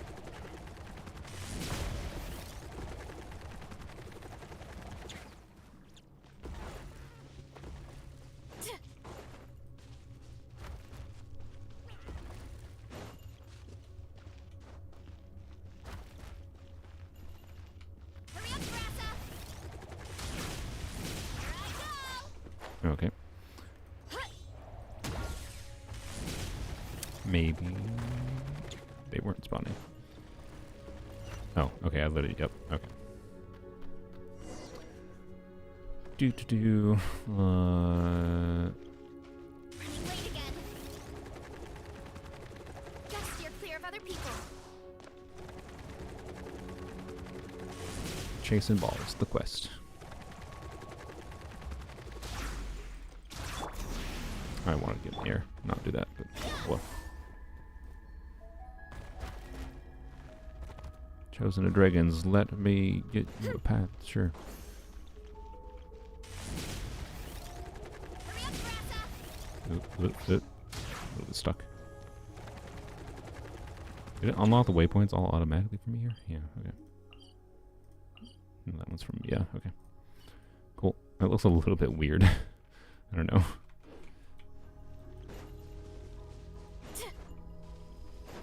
Whang.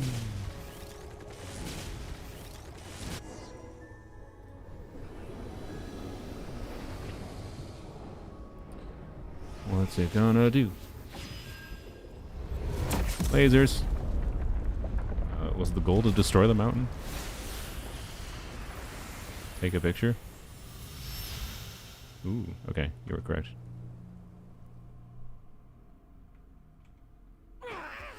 I got it. Wait, to be continued. What? Really? Oh, okay, there we go. Sorry, just making sure I don't save that. Strength That's is a one nice of those thumbnail things where background. You gotta use it or lose it. Blurred thumbnail background, but nice thumbnail background regardless. Does this stay this color?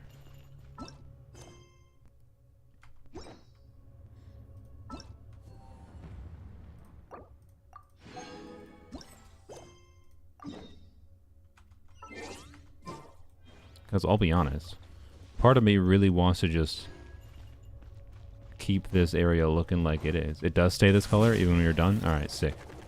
Running late again. Rip off our Volcano verse, yeah.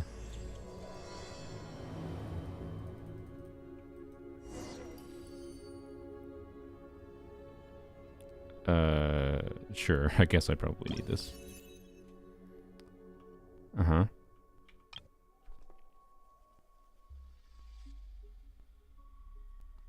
Yeah.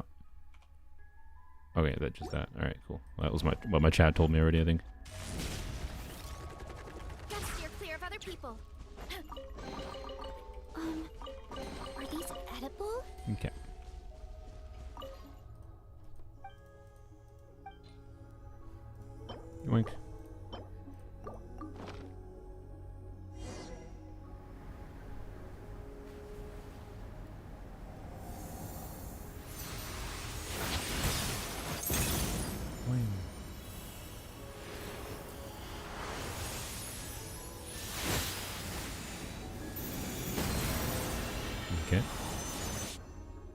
I'm blind.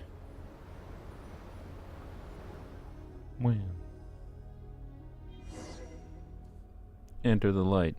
Oh, we're just gonna die? Alright. Hurry up, Grassa! Mm-hmm. Rar.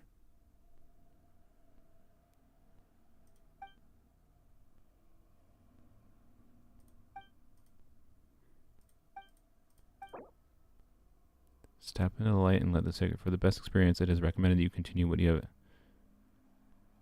Okay. Wait, is this a long thing? You guys said it was short. It's being like, hey, bozo. It's not long. Okay, so they're just, for some reason, they're just like, you shouldn't. Okay, weird.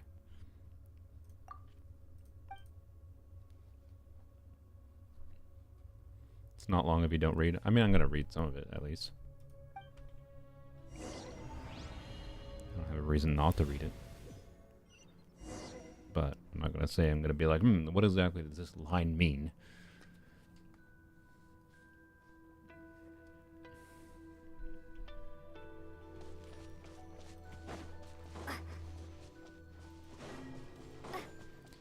Face your final test.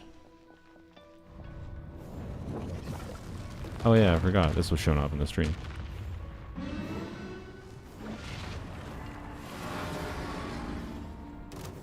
Okay. Do I have, like... Nope, it's normal Pyro Traveler. Okay.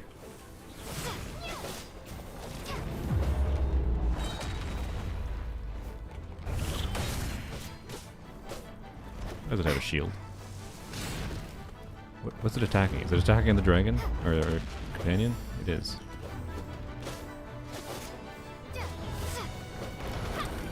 Okay. Is this coming to Abyss? I sure hope never. Because it immediately has some real jank hitboxes.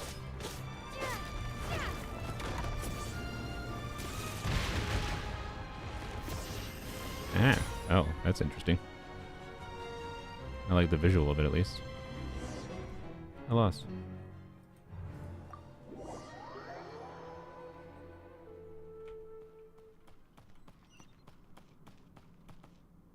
Get wrecked. Alright. I mean, I'm satisfied with the end of this quest. Can I keep it this way?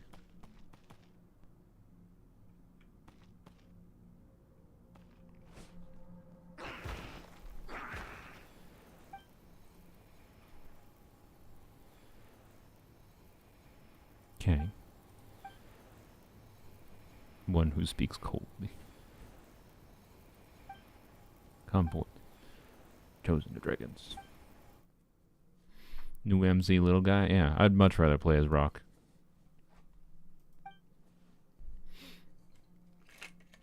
Okay.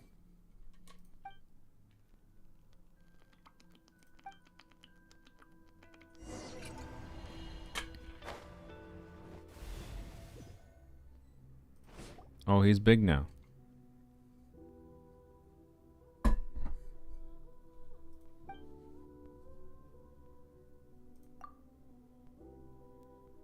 Ah, yes. Their voice. Oh, their armband grew with them. How nice. Oh, wait. Was it an armband before, or was it a scarf? That makes sense. Never mind. That's probably about the same size. I don't know. Is it? I feel like maybe it's not. I don't know. It's fine.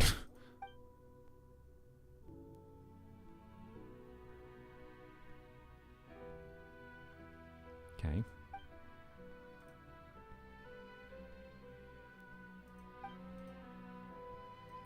Okay. Okay. Alive a mission. How dare you? Scarf was on tail. Oh, it was on tail? Oh. Okay, so it did get bigger. The tail was chunky? Really?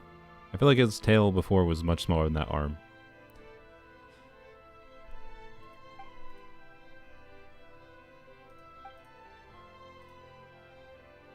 Okay.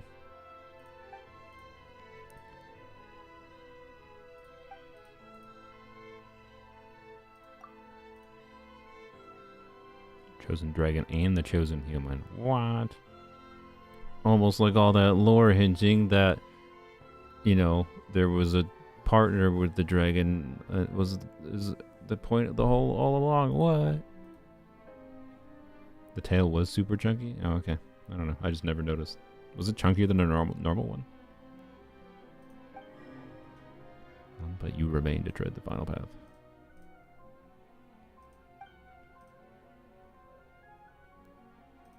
Okay. You could have any intelligent being understand your words. Wow. Doesn't that mean you just gained the ability to speak to literally any creature in the world? Or literally any, like, language, I mean?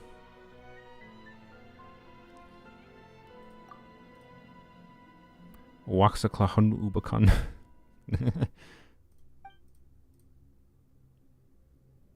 I'm sure I know I've said that wrong. I just read it like how my default dumb English brain reads it. Right? It's a fun looking name.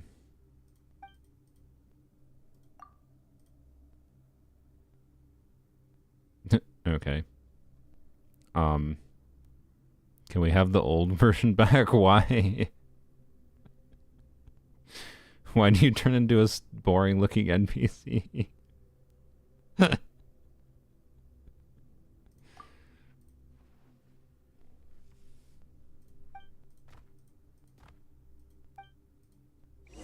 don't remember him. Nope.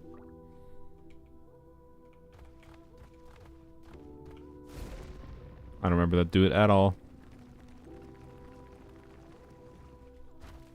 Guy you met first at the beginning of the quest? Ah.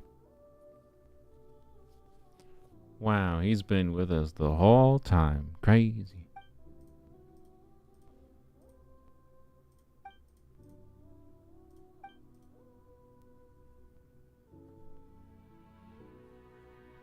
It reveals a bunch of NPCs were met through the quest line. Was this dragon wearing their soul? I see. Opinion on Pokemon? I'd like to revisit playing some of the old games. Newer games kind of not great. They're way too low of quality. Game Freak should return to making 2D Pokemon games. But I used to like Pokemon a lot, but Game Freak managed to make their game so shitty that they made me fall out of love with Pokemon. Like, and that sucks. I don't know. It sucks to, like, not enjoy something I used to enjoy.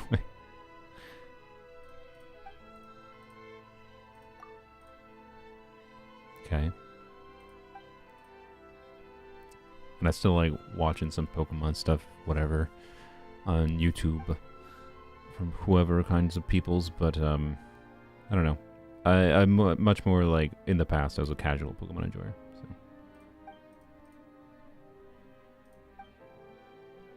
Dude who chased you down at that one waypoint in 5.0 is this NPC? Ah. I see. So he forced us to be part of this quest line. He's the one I hate. It's a joke. I did find it a slight minor annoyance. When we first came to Natlan, though, the forcing of, like, quests. Step near a waypoint quest. It's like, no, I just want the waypoint. Let me do my thing.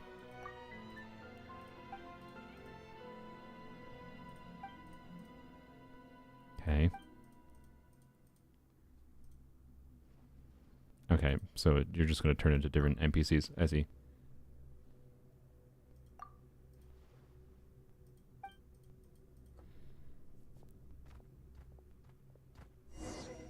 Duke gave us no choice. We were just playing his story all along.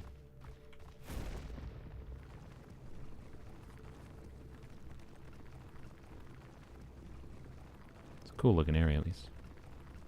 Can I jump off? Nope.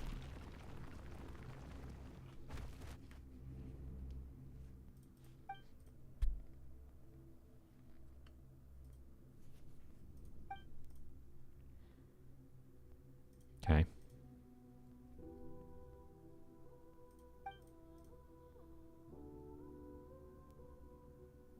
Converted the ley lines into a girdle that defends the planet. Okay. Defends it from what? The abyss? Or the truth beyond the skies? Okay. Because the phrasing defending the planet is a little bit different from phrasing of defending from the abyss.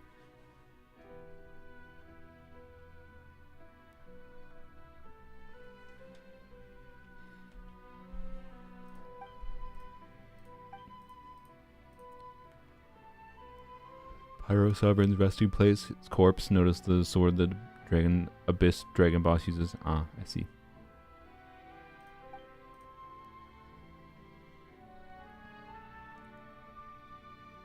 I see.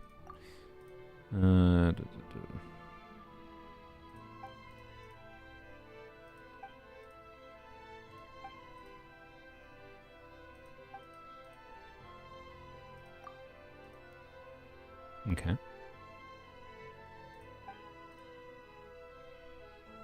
So Shibalanka beat whatever the thing's name was. I can't pronounce it. Before they became the Pyro Archon. I see.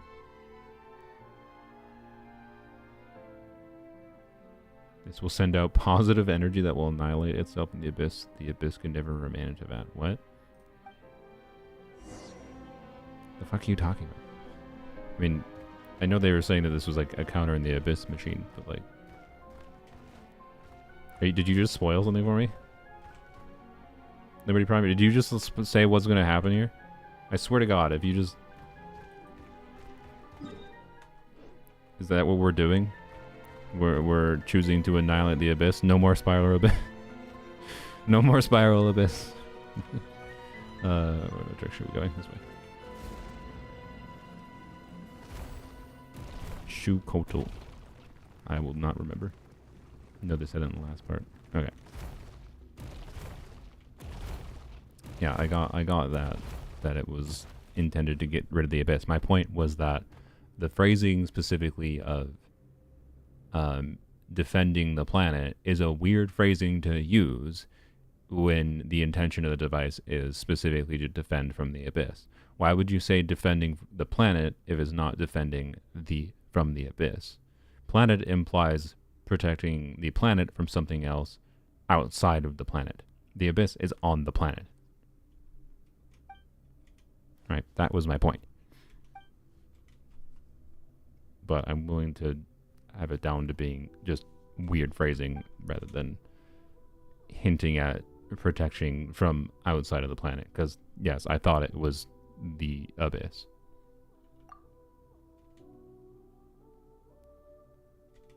And yeah, I guess the abyss could be from off the planet too. That may be the actual implication there. Blech.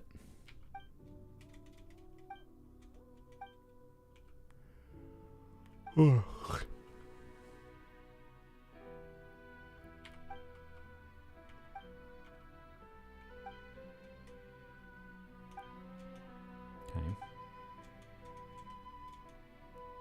I am reading this. If I wasn't reading this, I'd be talking to you guys. Just reading it quite fast.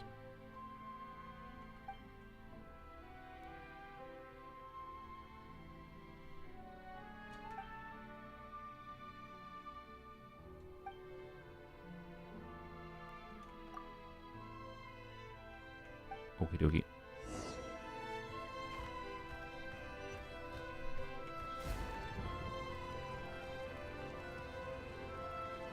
So, why wasn't this activated before? I think like I feel like I missed that.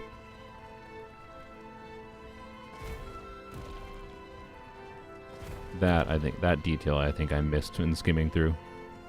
Which I'd appreciate that to be clarified in the chat.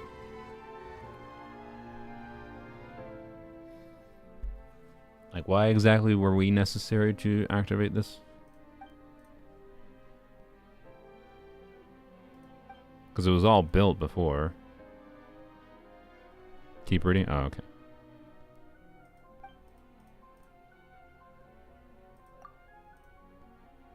When Natlan is fully phlogistoned, the very concept of life will be rewritten. Okay.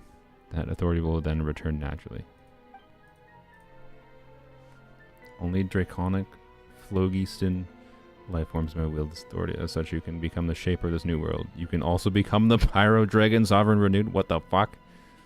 We can make rock into Nuvilette. Pyro Nuvilette.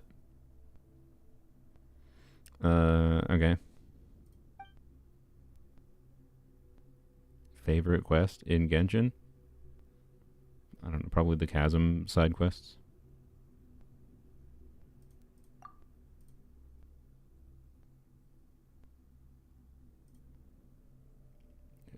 Okay, prove the beginning of a new evolutionary cycle, stepping on the path leading on. Okay.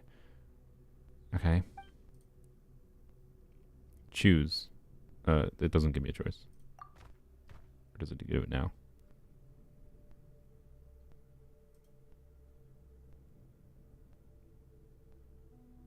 I mean, the thing is, I think it's kind of weird that we're playing as the dragon right now. I feel like the dragon should get a choice. I think this should not be a player choice moment, if this is a player choice moment.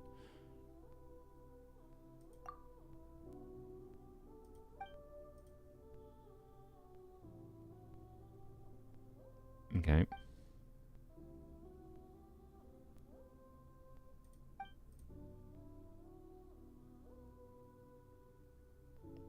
Maybe.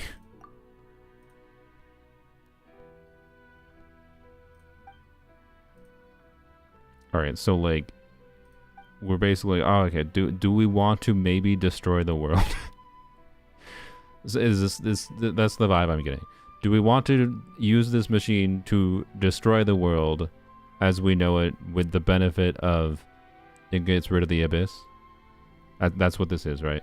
The whole thing.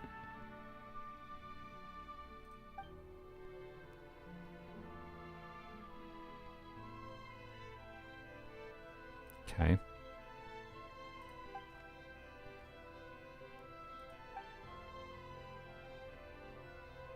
Three rounds of confirmations. You know, this is a device that really should require multiple people to activate, not one person. Okay.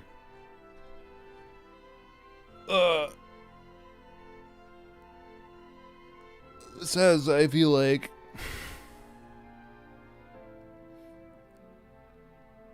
Doesn't, I mean, okay, so like, what I'm thinking here is either this has significant implications for things in the future of Genshin's story, or this thing is not going to have the effect it's implying it might have, right?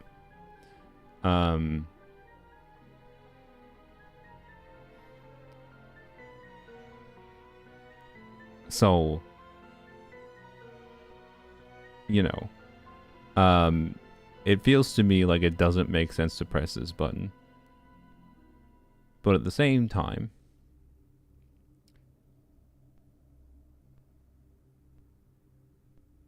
I was talking about the civilization already ended, and what we were left with is robots upholding a literally pointless bureaucracy. Bureaucracy can have a point, but not when civilization has already ended, so confirm. We have to do it twice. This is the Doge button. I'm sorry.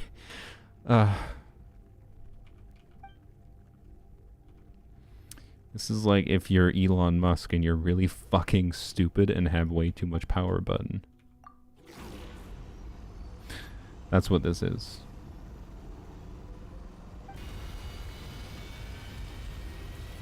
No, I don't think Elon Musk is stupid. I think Elon Musk knows exactly what he's doing. He's a fucking asshole, obsessed with power.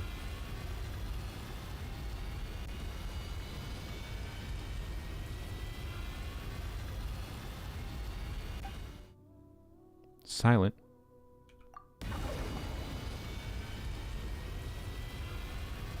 This literally just looks like a bomb, yeah. It just looks like a bomb. Are we literally just blowing up to that?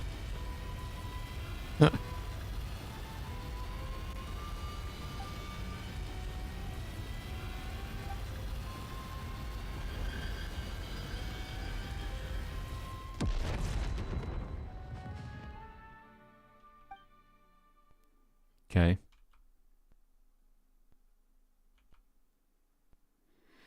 I'm gonna know what light means in this realm, for it permeates every corner. Nowhere does time retaining, meaning 10 million years pass in what seems but a moment.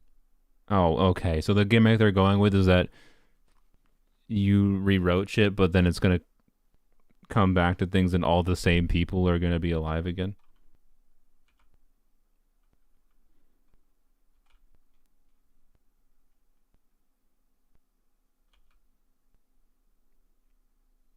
Okay.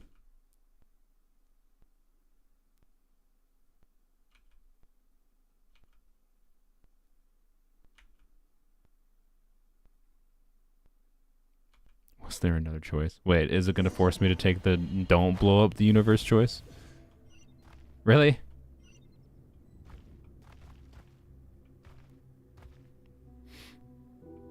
No. I refuse. I don't need your fucking primogems. I made my choice, you fuckers. I made my choice. I'm done. We're done with the quest. Nope. We're done. I have principles. Excuse me. You don't let me leave?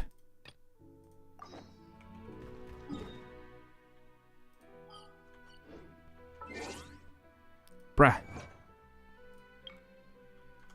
Mihoyo literally won't even let me stand by my principles.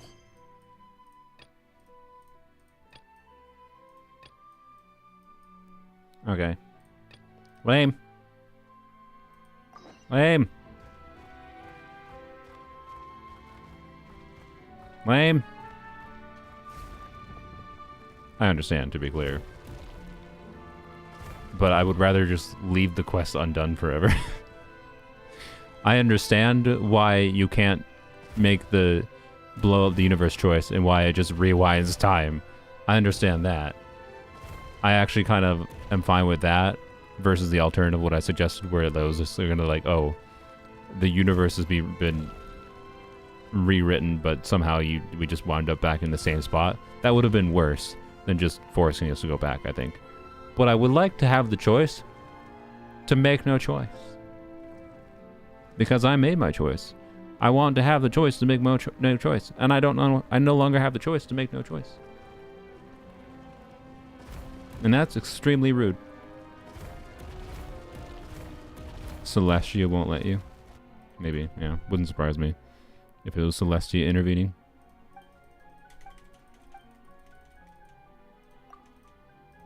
Wait, is there new dialogue?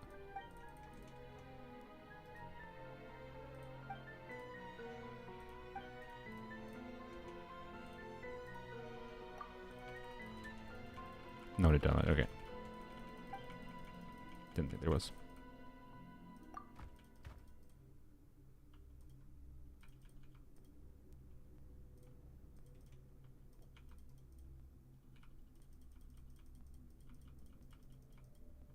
So, we know that like, right, Mihoyo. So they gather data, right, on what choices people make in quests. They 100% do. I am so very tempted to just stop playing right here, go play some ZZD, and go set up a script and just set it to repeat this on loop for like 48 hours. I'm so tempted to have this just repeat on loop for like 48 hours. Choosing the same choice over and over again. Just as a signal to Mihoyo. Like, because I know they have the data. So they'd have the data somewhere that like someone refused to make the choice they're forcing me to choose. I'm so tempted to do it, but I don't think I am because I might stream tomorrow. Also, I don't really want to get my account banned because they see like a bot running an automatic script on loop. They might have shit like that implemented. Don't autoclickers get banned. I doubt I would actually get banned because I don't think they actually really track that closely. And if you have a script running that's not like, that's just literally doing keyboard input, that's what I'd be doing. just a mapped keyboard input, because you always start from the same spot when you restart, right? I don't think they'd be able to see that. It's also particularly pretty easy to fudge it to make it not seem like it's the same repeated inputs, but still be able to do the same thing over and over. It wouldn't be that hard to set up. A little bit annoyingly complicated if I had to, if I was worried about getting banned. But anyways. I'm just saying, on principle, I'm very tempted. Dude, fix my account. Fix my account! My account's dead now to me. Because Mahoya won't let me choose to make no choice. And my account is dead to me now. My choice was to not make this choice. I was going to leave the quest undone. I didn't need those freaking Primogems. I rather would have left it undone. They won't let me. So fix my account. My Yai Miko build would disappear. That's fine. That's fine. It was my choice.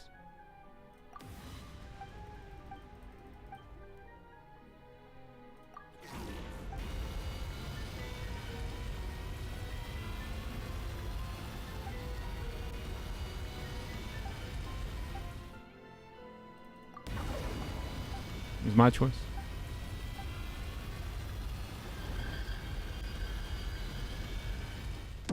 Sorry, I won't do it again.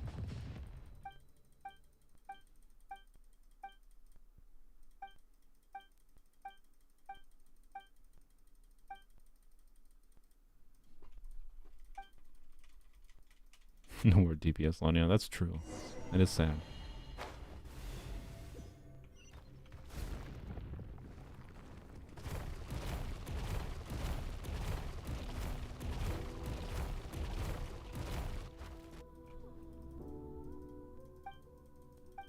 Yeah, they could have run credits, that's true. They should have run credits. We never had like a credit scene in Genshin. What if you got one frame engine with each reset?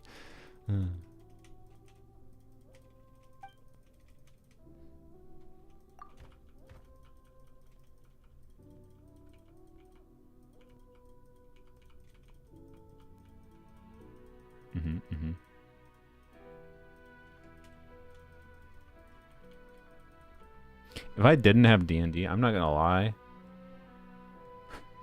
Wait, let me check. Maybe D&D was canceled because it is Easter.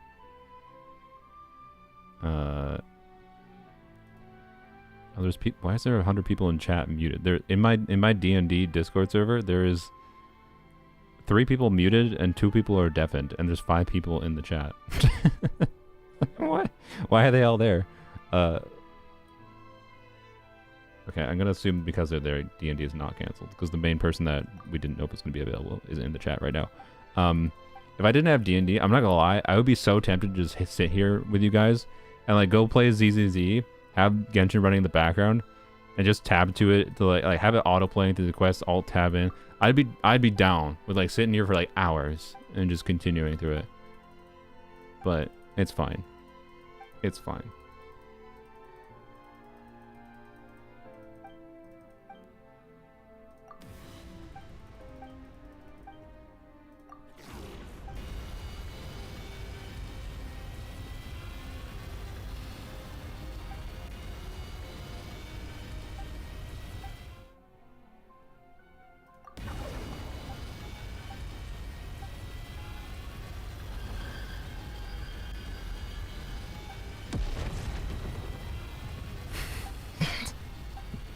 No, don't worry, it was the last time.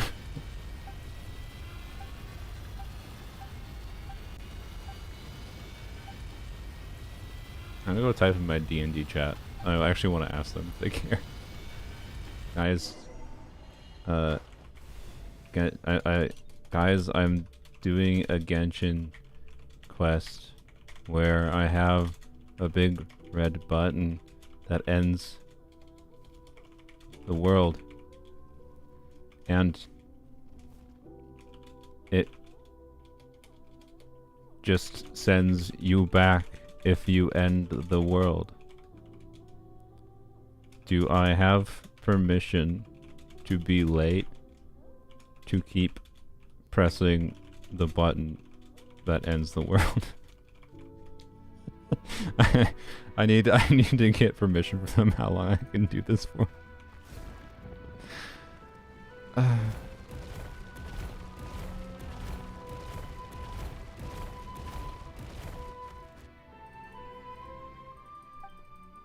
I'm mostly joking. I'm not going to do it for more than 30 minutes.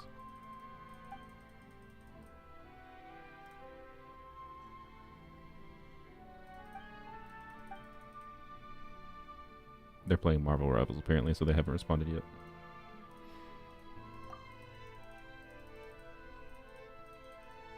Oh, they'll take it seriously, I'm sure. They'll probably say it's fine. I wouldn't be surprised if the DM says that's fine. We'll just cancel D&D. We got priorities. Or maybe he won't. I don't know. I'm mostly joking to them.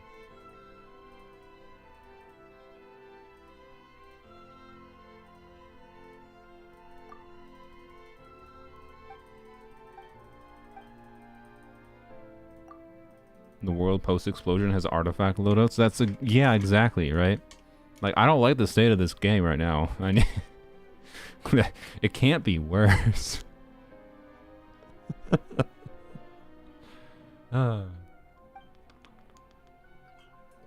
Like, alright. Serious question. Would you press this button if it deleted all of your artifacts, all of your characters, but you can pull on any banner at any time, so all characters have permanent banners. Pity, getting to pity is only like 50. It still has like a 50-50 system or whatever, but pity is 50 instead of 75, and they give 100 wishes per patch free, and there's artifact loadouts, and the artifacts in the game do more than just give good stats. Would you refarm your entire account? Would you delete all characters, get everything over again?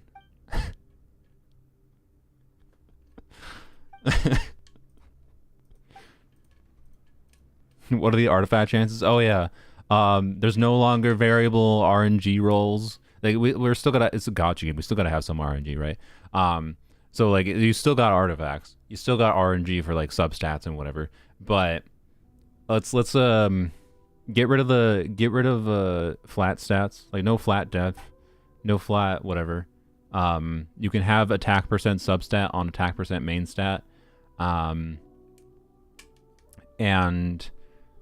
you know EM on EM substat, ER on ER substat, and there's no variable roll values. There's something in the game that lets you, like the elixirs. How about instead of the elixirs being craft, hey, get yourself something that's garbage. Probably most of the time, it's occasionally gets you a good piece. How about instead the elixirs are a reroll, so you could reset that 4-line double crit piece that was perfect that rolled sad, right? No variable roll value. You know, like what does it take? What does it take for you to be willing to accept this button as if it actually like deleted everything on your account, but ended up with something beneficial?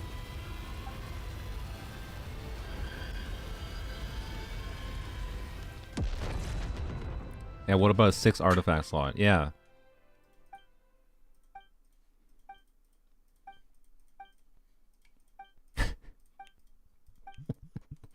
I haven't decided how many times I want to click this yet. Like, I was going to go do Deadly Assault in Zenless. It'd be funny if Osorio was here. It'd be funny if Osorio was here and Osorio just joined back in the stream and be like, man, I just joined back the stream and I wanted to see you play Zenless and you're just clicking the button for 100. 100 years straight. No more Zenless. I'm too busy ending the world. Yeah. Oh yeah. We also get Deadly Assault in Genshin. Mihoyo actually makes hitboxes on enemies not jank. Like, this button could actually be a soft reset for the game being a lot better. Yeah, it's easy to econ the crossfire than nuke. Oops. 6 slot is a very bad idea. But what if it was just a free 6 slot? Like how about no, it probably would be a bad idea. I don't disagree. Yeah, never mind. Well, I don't know. If you could do 4-piece, 2-piece though, that would be pretty nice. But it would be annoying. It would be annoying not to have a flex slot piece, right? So, I don't know. Plus your character's level to 100. I mean, only if it doesn't cost more. Your character's just... How about you, once you clear the Abyss once with the characters, your character's level 100, right? Because the Abyss no longer exists. So the Abyss equivalent would reward you with level 100 characters. Not like just clear the Abyss, not limited. You just, clear the Abyss once with them, they get level 100.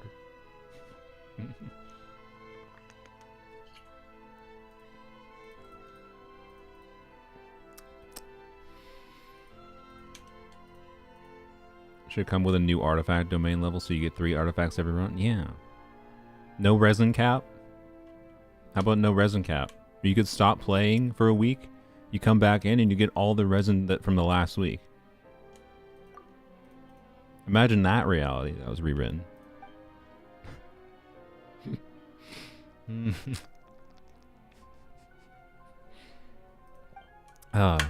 Like there's variations where I would take this trade. I would throw away 3 years of account progress for some conjunction of these things.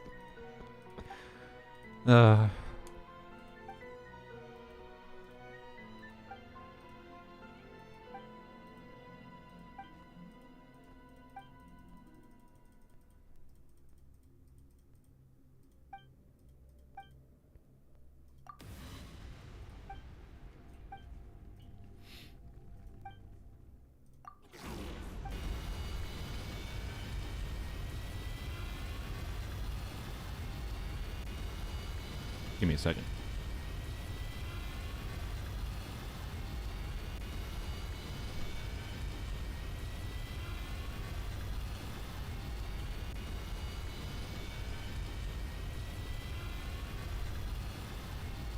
Okay. So the one on screen does not count right now. So I haven't established what is a win and what is a loss.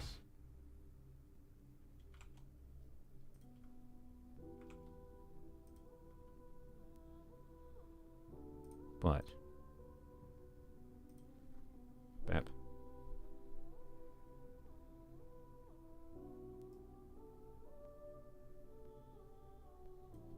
Heads is confirmed. We leave it up to a 50-50. We might get stuck in this for a while. This loop ends when we lose a 50-50. Because that's what that's what was happening here, right?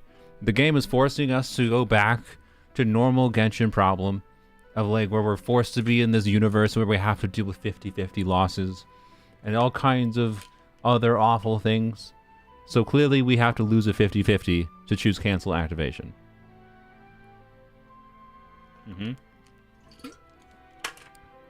Actually, you know what? Yeah, we have to lose 3 50-50s. That's true. Wait, no. No, not 3 50-50s. I mean, you know what? Yeah, actually... That's my endpoint. Expanding the joke. Look, they're gonna be rude to me. I'm gonna be rude to them.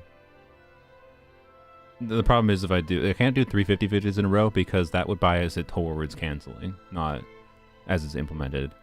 I'd have to, yeah, we're just gonna do a normal 50-50. We end this when the final thing, when we get a Tails, which might be now, or it might be 10 loops from now. Because maybe we'll win 50-50s for once to get the reality we want. Alright. We win these. Heads is confirmed. I believe I said that before. We win these.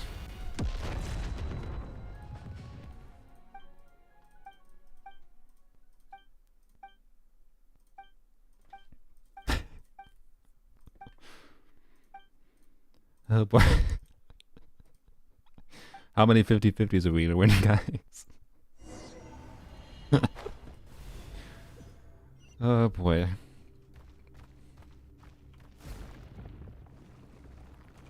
Oh, yeah, I did get a response from one person in the chat. Only if I die in real life by never stopping. Your destiny has always been to push the button. This is true. Which might happen. It's down to RNG. There's a reality here where I do die by committing to this bit, because RNG wise, it's possible to lose the 50-50 forever. Or sorry, it's possible to win the 50-50 forever. That's our goal. We want to win the 50-50. I feel so bad for bot watchers. I mean, they can skip forward. Why do you feel bad for them? You're the one that's held hostage while you're live.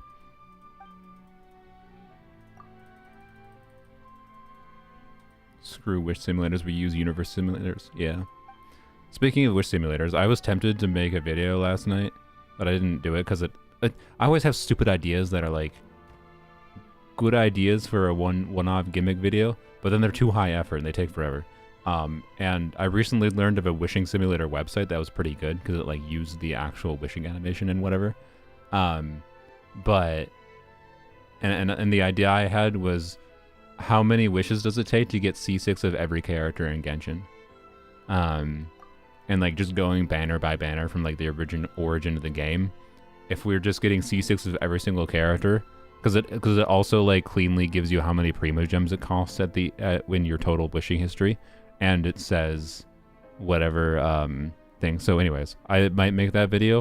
I'm not gonna promise when, because the problem is I have to decide how I want to do that, because you can customize how many pulls one pull does. Like you can do 10 pulls, and 10 pulls would be fun, because there's interesting like conclusions we could actually take as far as like statistics from this, in showing that like, hey, in going for C6 of every single character in Genshin, how many double 5-star pulls did we get, right? And like, so if I try to like make the video shorter by setting the pull amount to like do 100 summons per click rather than 10 summons per click, you can't get that kind of data without going back looking through the history, but that's not as exciting, right? It's much more exciting to click through every 5-star pull, but it's also like, that's so many 5 stars. like there's so many characters in the game. What is the website? Do I still have it open? I don't know if I have it open. It's literally wishsimulator.app if you want to see the website. If you have a wishing animation addiction, it's not that interesting. And I don't know if they've implemented capturing radiance 100% correctly, but it seems like they've mostly implemented it correctly. I did some brief testing to see if they implemented capturing radiance, and they did. But the problem is that I saw capturing radiance trigger twice when I was testing this, and because I wanted capturing radiance to be a factor for like statistics if I wanted to make this video. And the 2 times I saw it triggered on only having a 1 50-50 loss in a row rather than having 2, which seemed either that was a statistical anomaly or they didn't implement capturing radiance properly. But that's fine, because they did implement it where capturing radiance only happens after the 5.0 banners, and most of the wishing in this video wouldn't be in the 5.0 banner, so it's fine. But yeah, anyways, I could definitely tell you, like, in doing my testing, I was just like, I don't understand, why people like wishing simulators. There's a wishing simulator, by the way, like on my Discord server that I plan to remove soon. In fact, Sylvian, since you're here, you have permission to get rid of that, and just say that it was my decision. And then, hey, if you want a wishing simulator, go to this website instead. We don't need a wishing simulator on the Discord. But yeah, I don't know. It's just like, I feel like there's no true gamba to it, right? There's no true gamba to it because you're not risking any actual resources. You're just seeing a wishing animation. You're not getting anything from it. So, I don't know. And do it on stream? Maybe. Maybe. It might be a long stream. I'll consider it. But it's in my ideas list. Alright. Where's my tab? There it is. Wow. Alright. Heads is confirmed. We win 50-50s. Alright. 2 50-50s won. Oh god. Okay, I should get through this dialogue faster. Alright. C1 to bat. Yeah, will we get C6 to bat? Oh god. I'm gonna go tell them that I might be late because I've chosen to... I've chosen to do coin flip... click through. Coin flips to decide... So, RNG may make me late. Theoretically, I shouldn't be very late. I should definitely not be late. Like, I can do this in the next... D&D's in 10 minutes. I can do this like 3 more times, at least in 10 minutes. Surely I don't win 3 more 50-50s.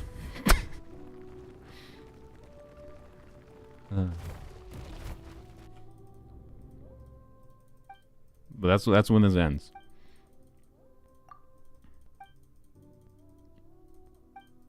This ends when we lose a 50-50. Because losing a 50-50 means we have to take the reality I don't want.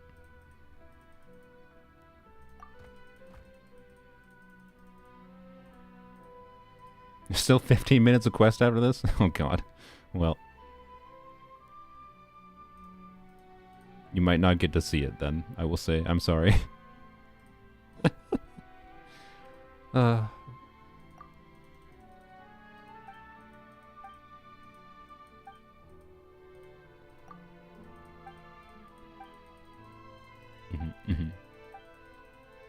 Imagine Celestia just watching you reset so many times. Yep. I mean, if in lore that is what is happening, is Celestia is resetting because this one dumbass animal is ending the universe. By the way, people are dumbass animals too. I'm not just trying to insult Rock here. We're all dumbass animals. If Celestia is the one actively resetting this, you know what? They deserve it. They deserve to be annoyed by this. Alright.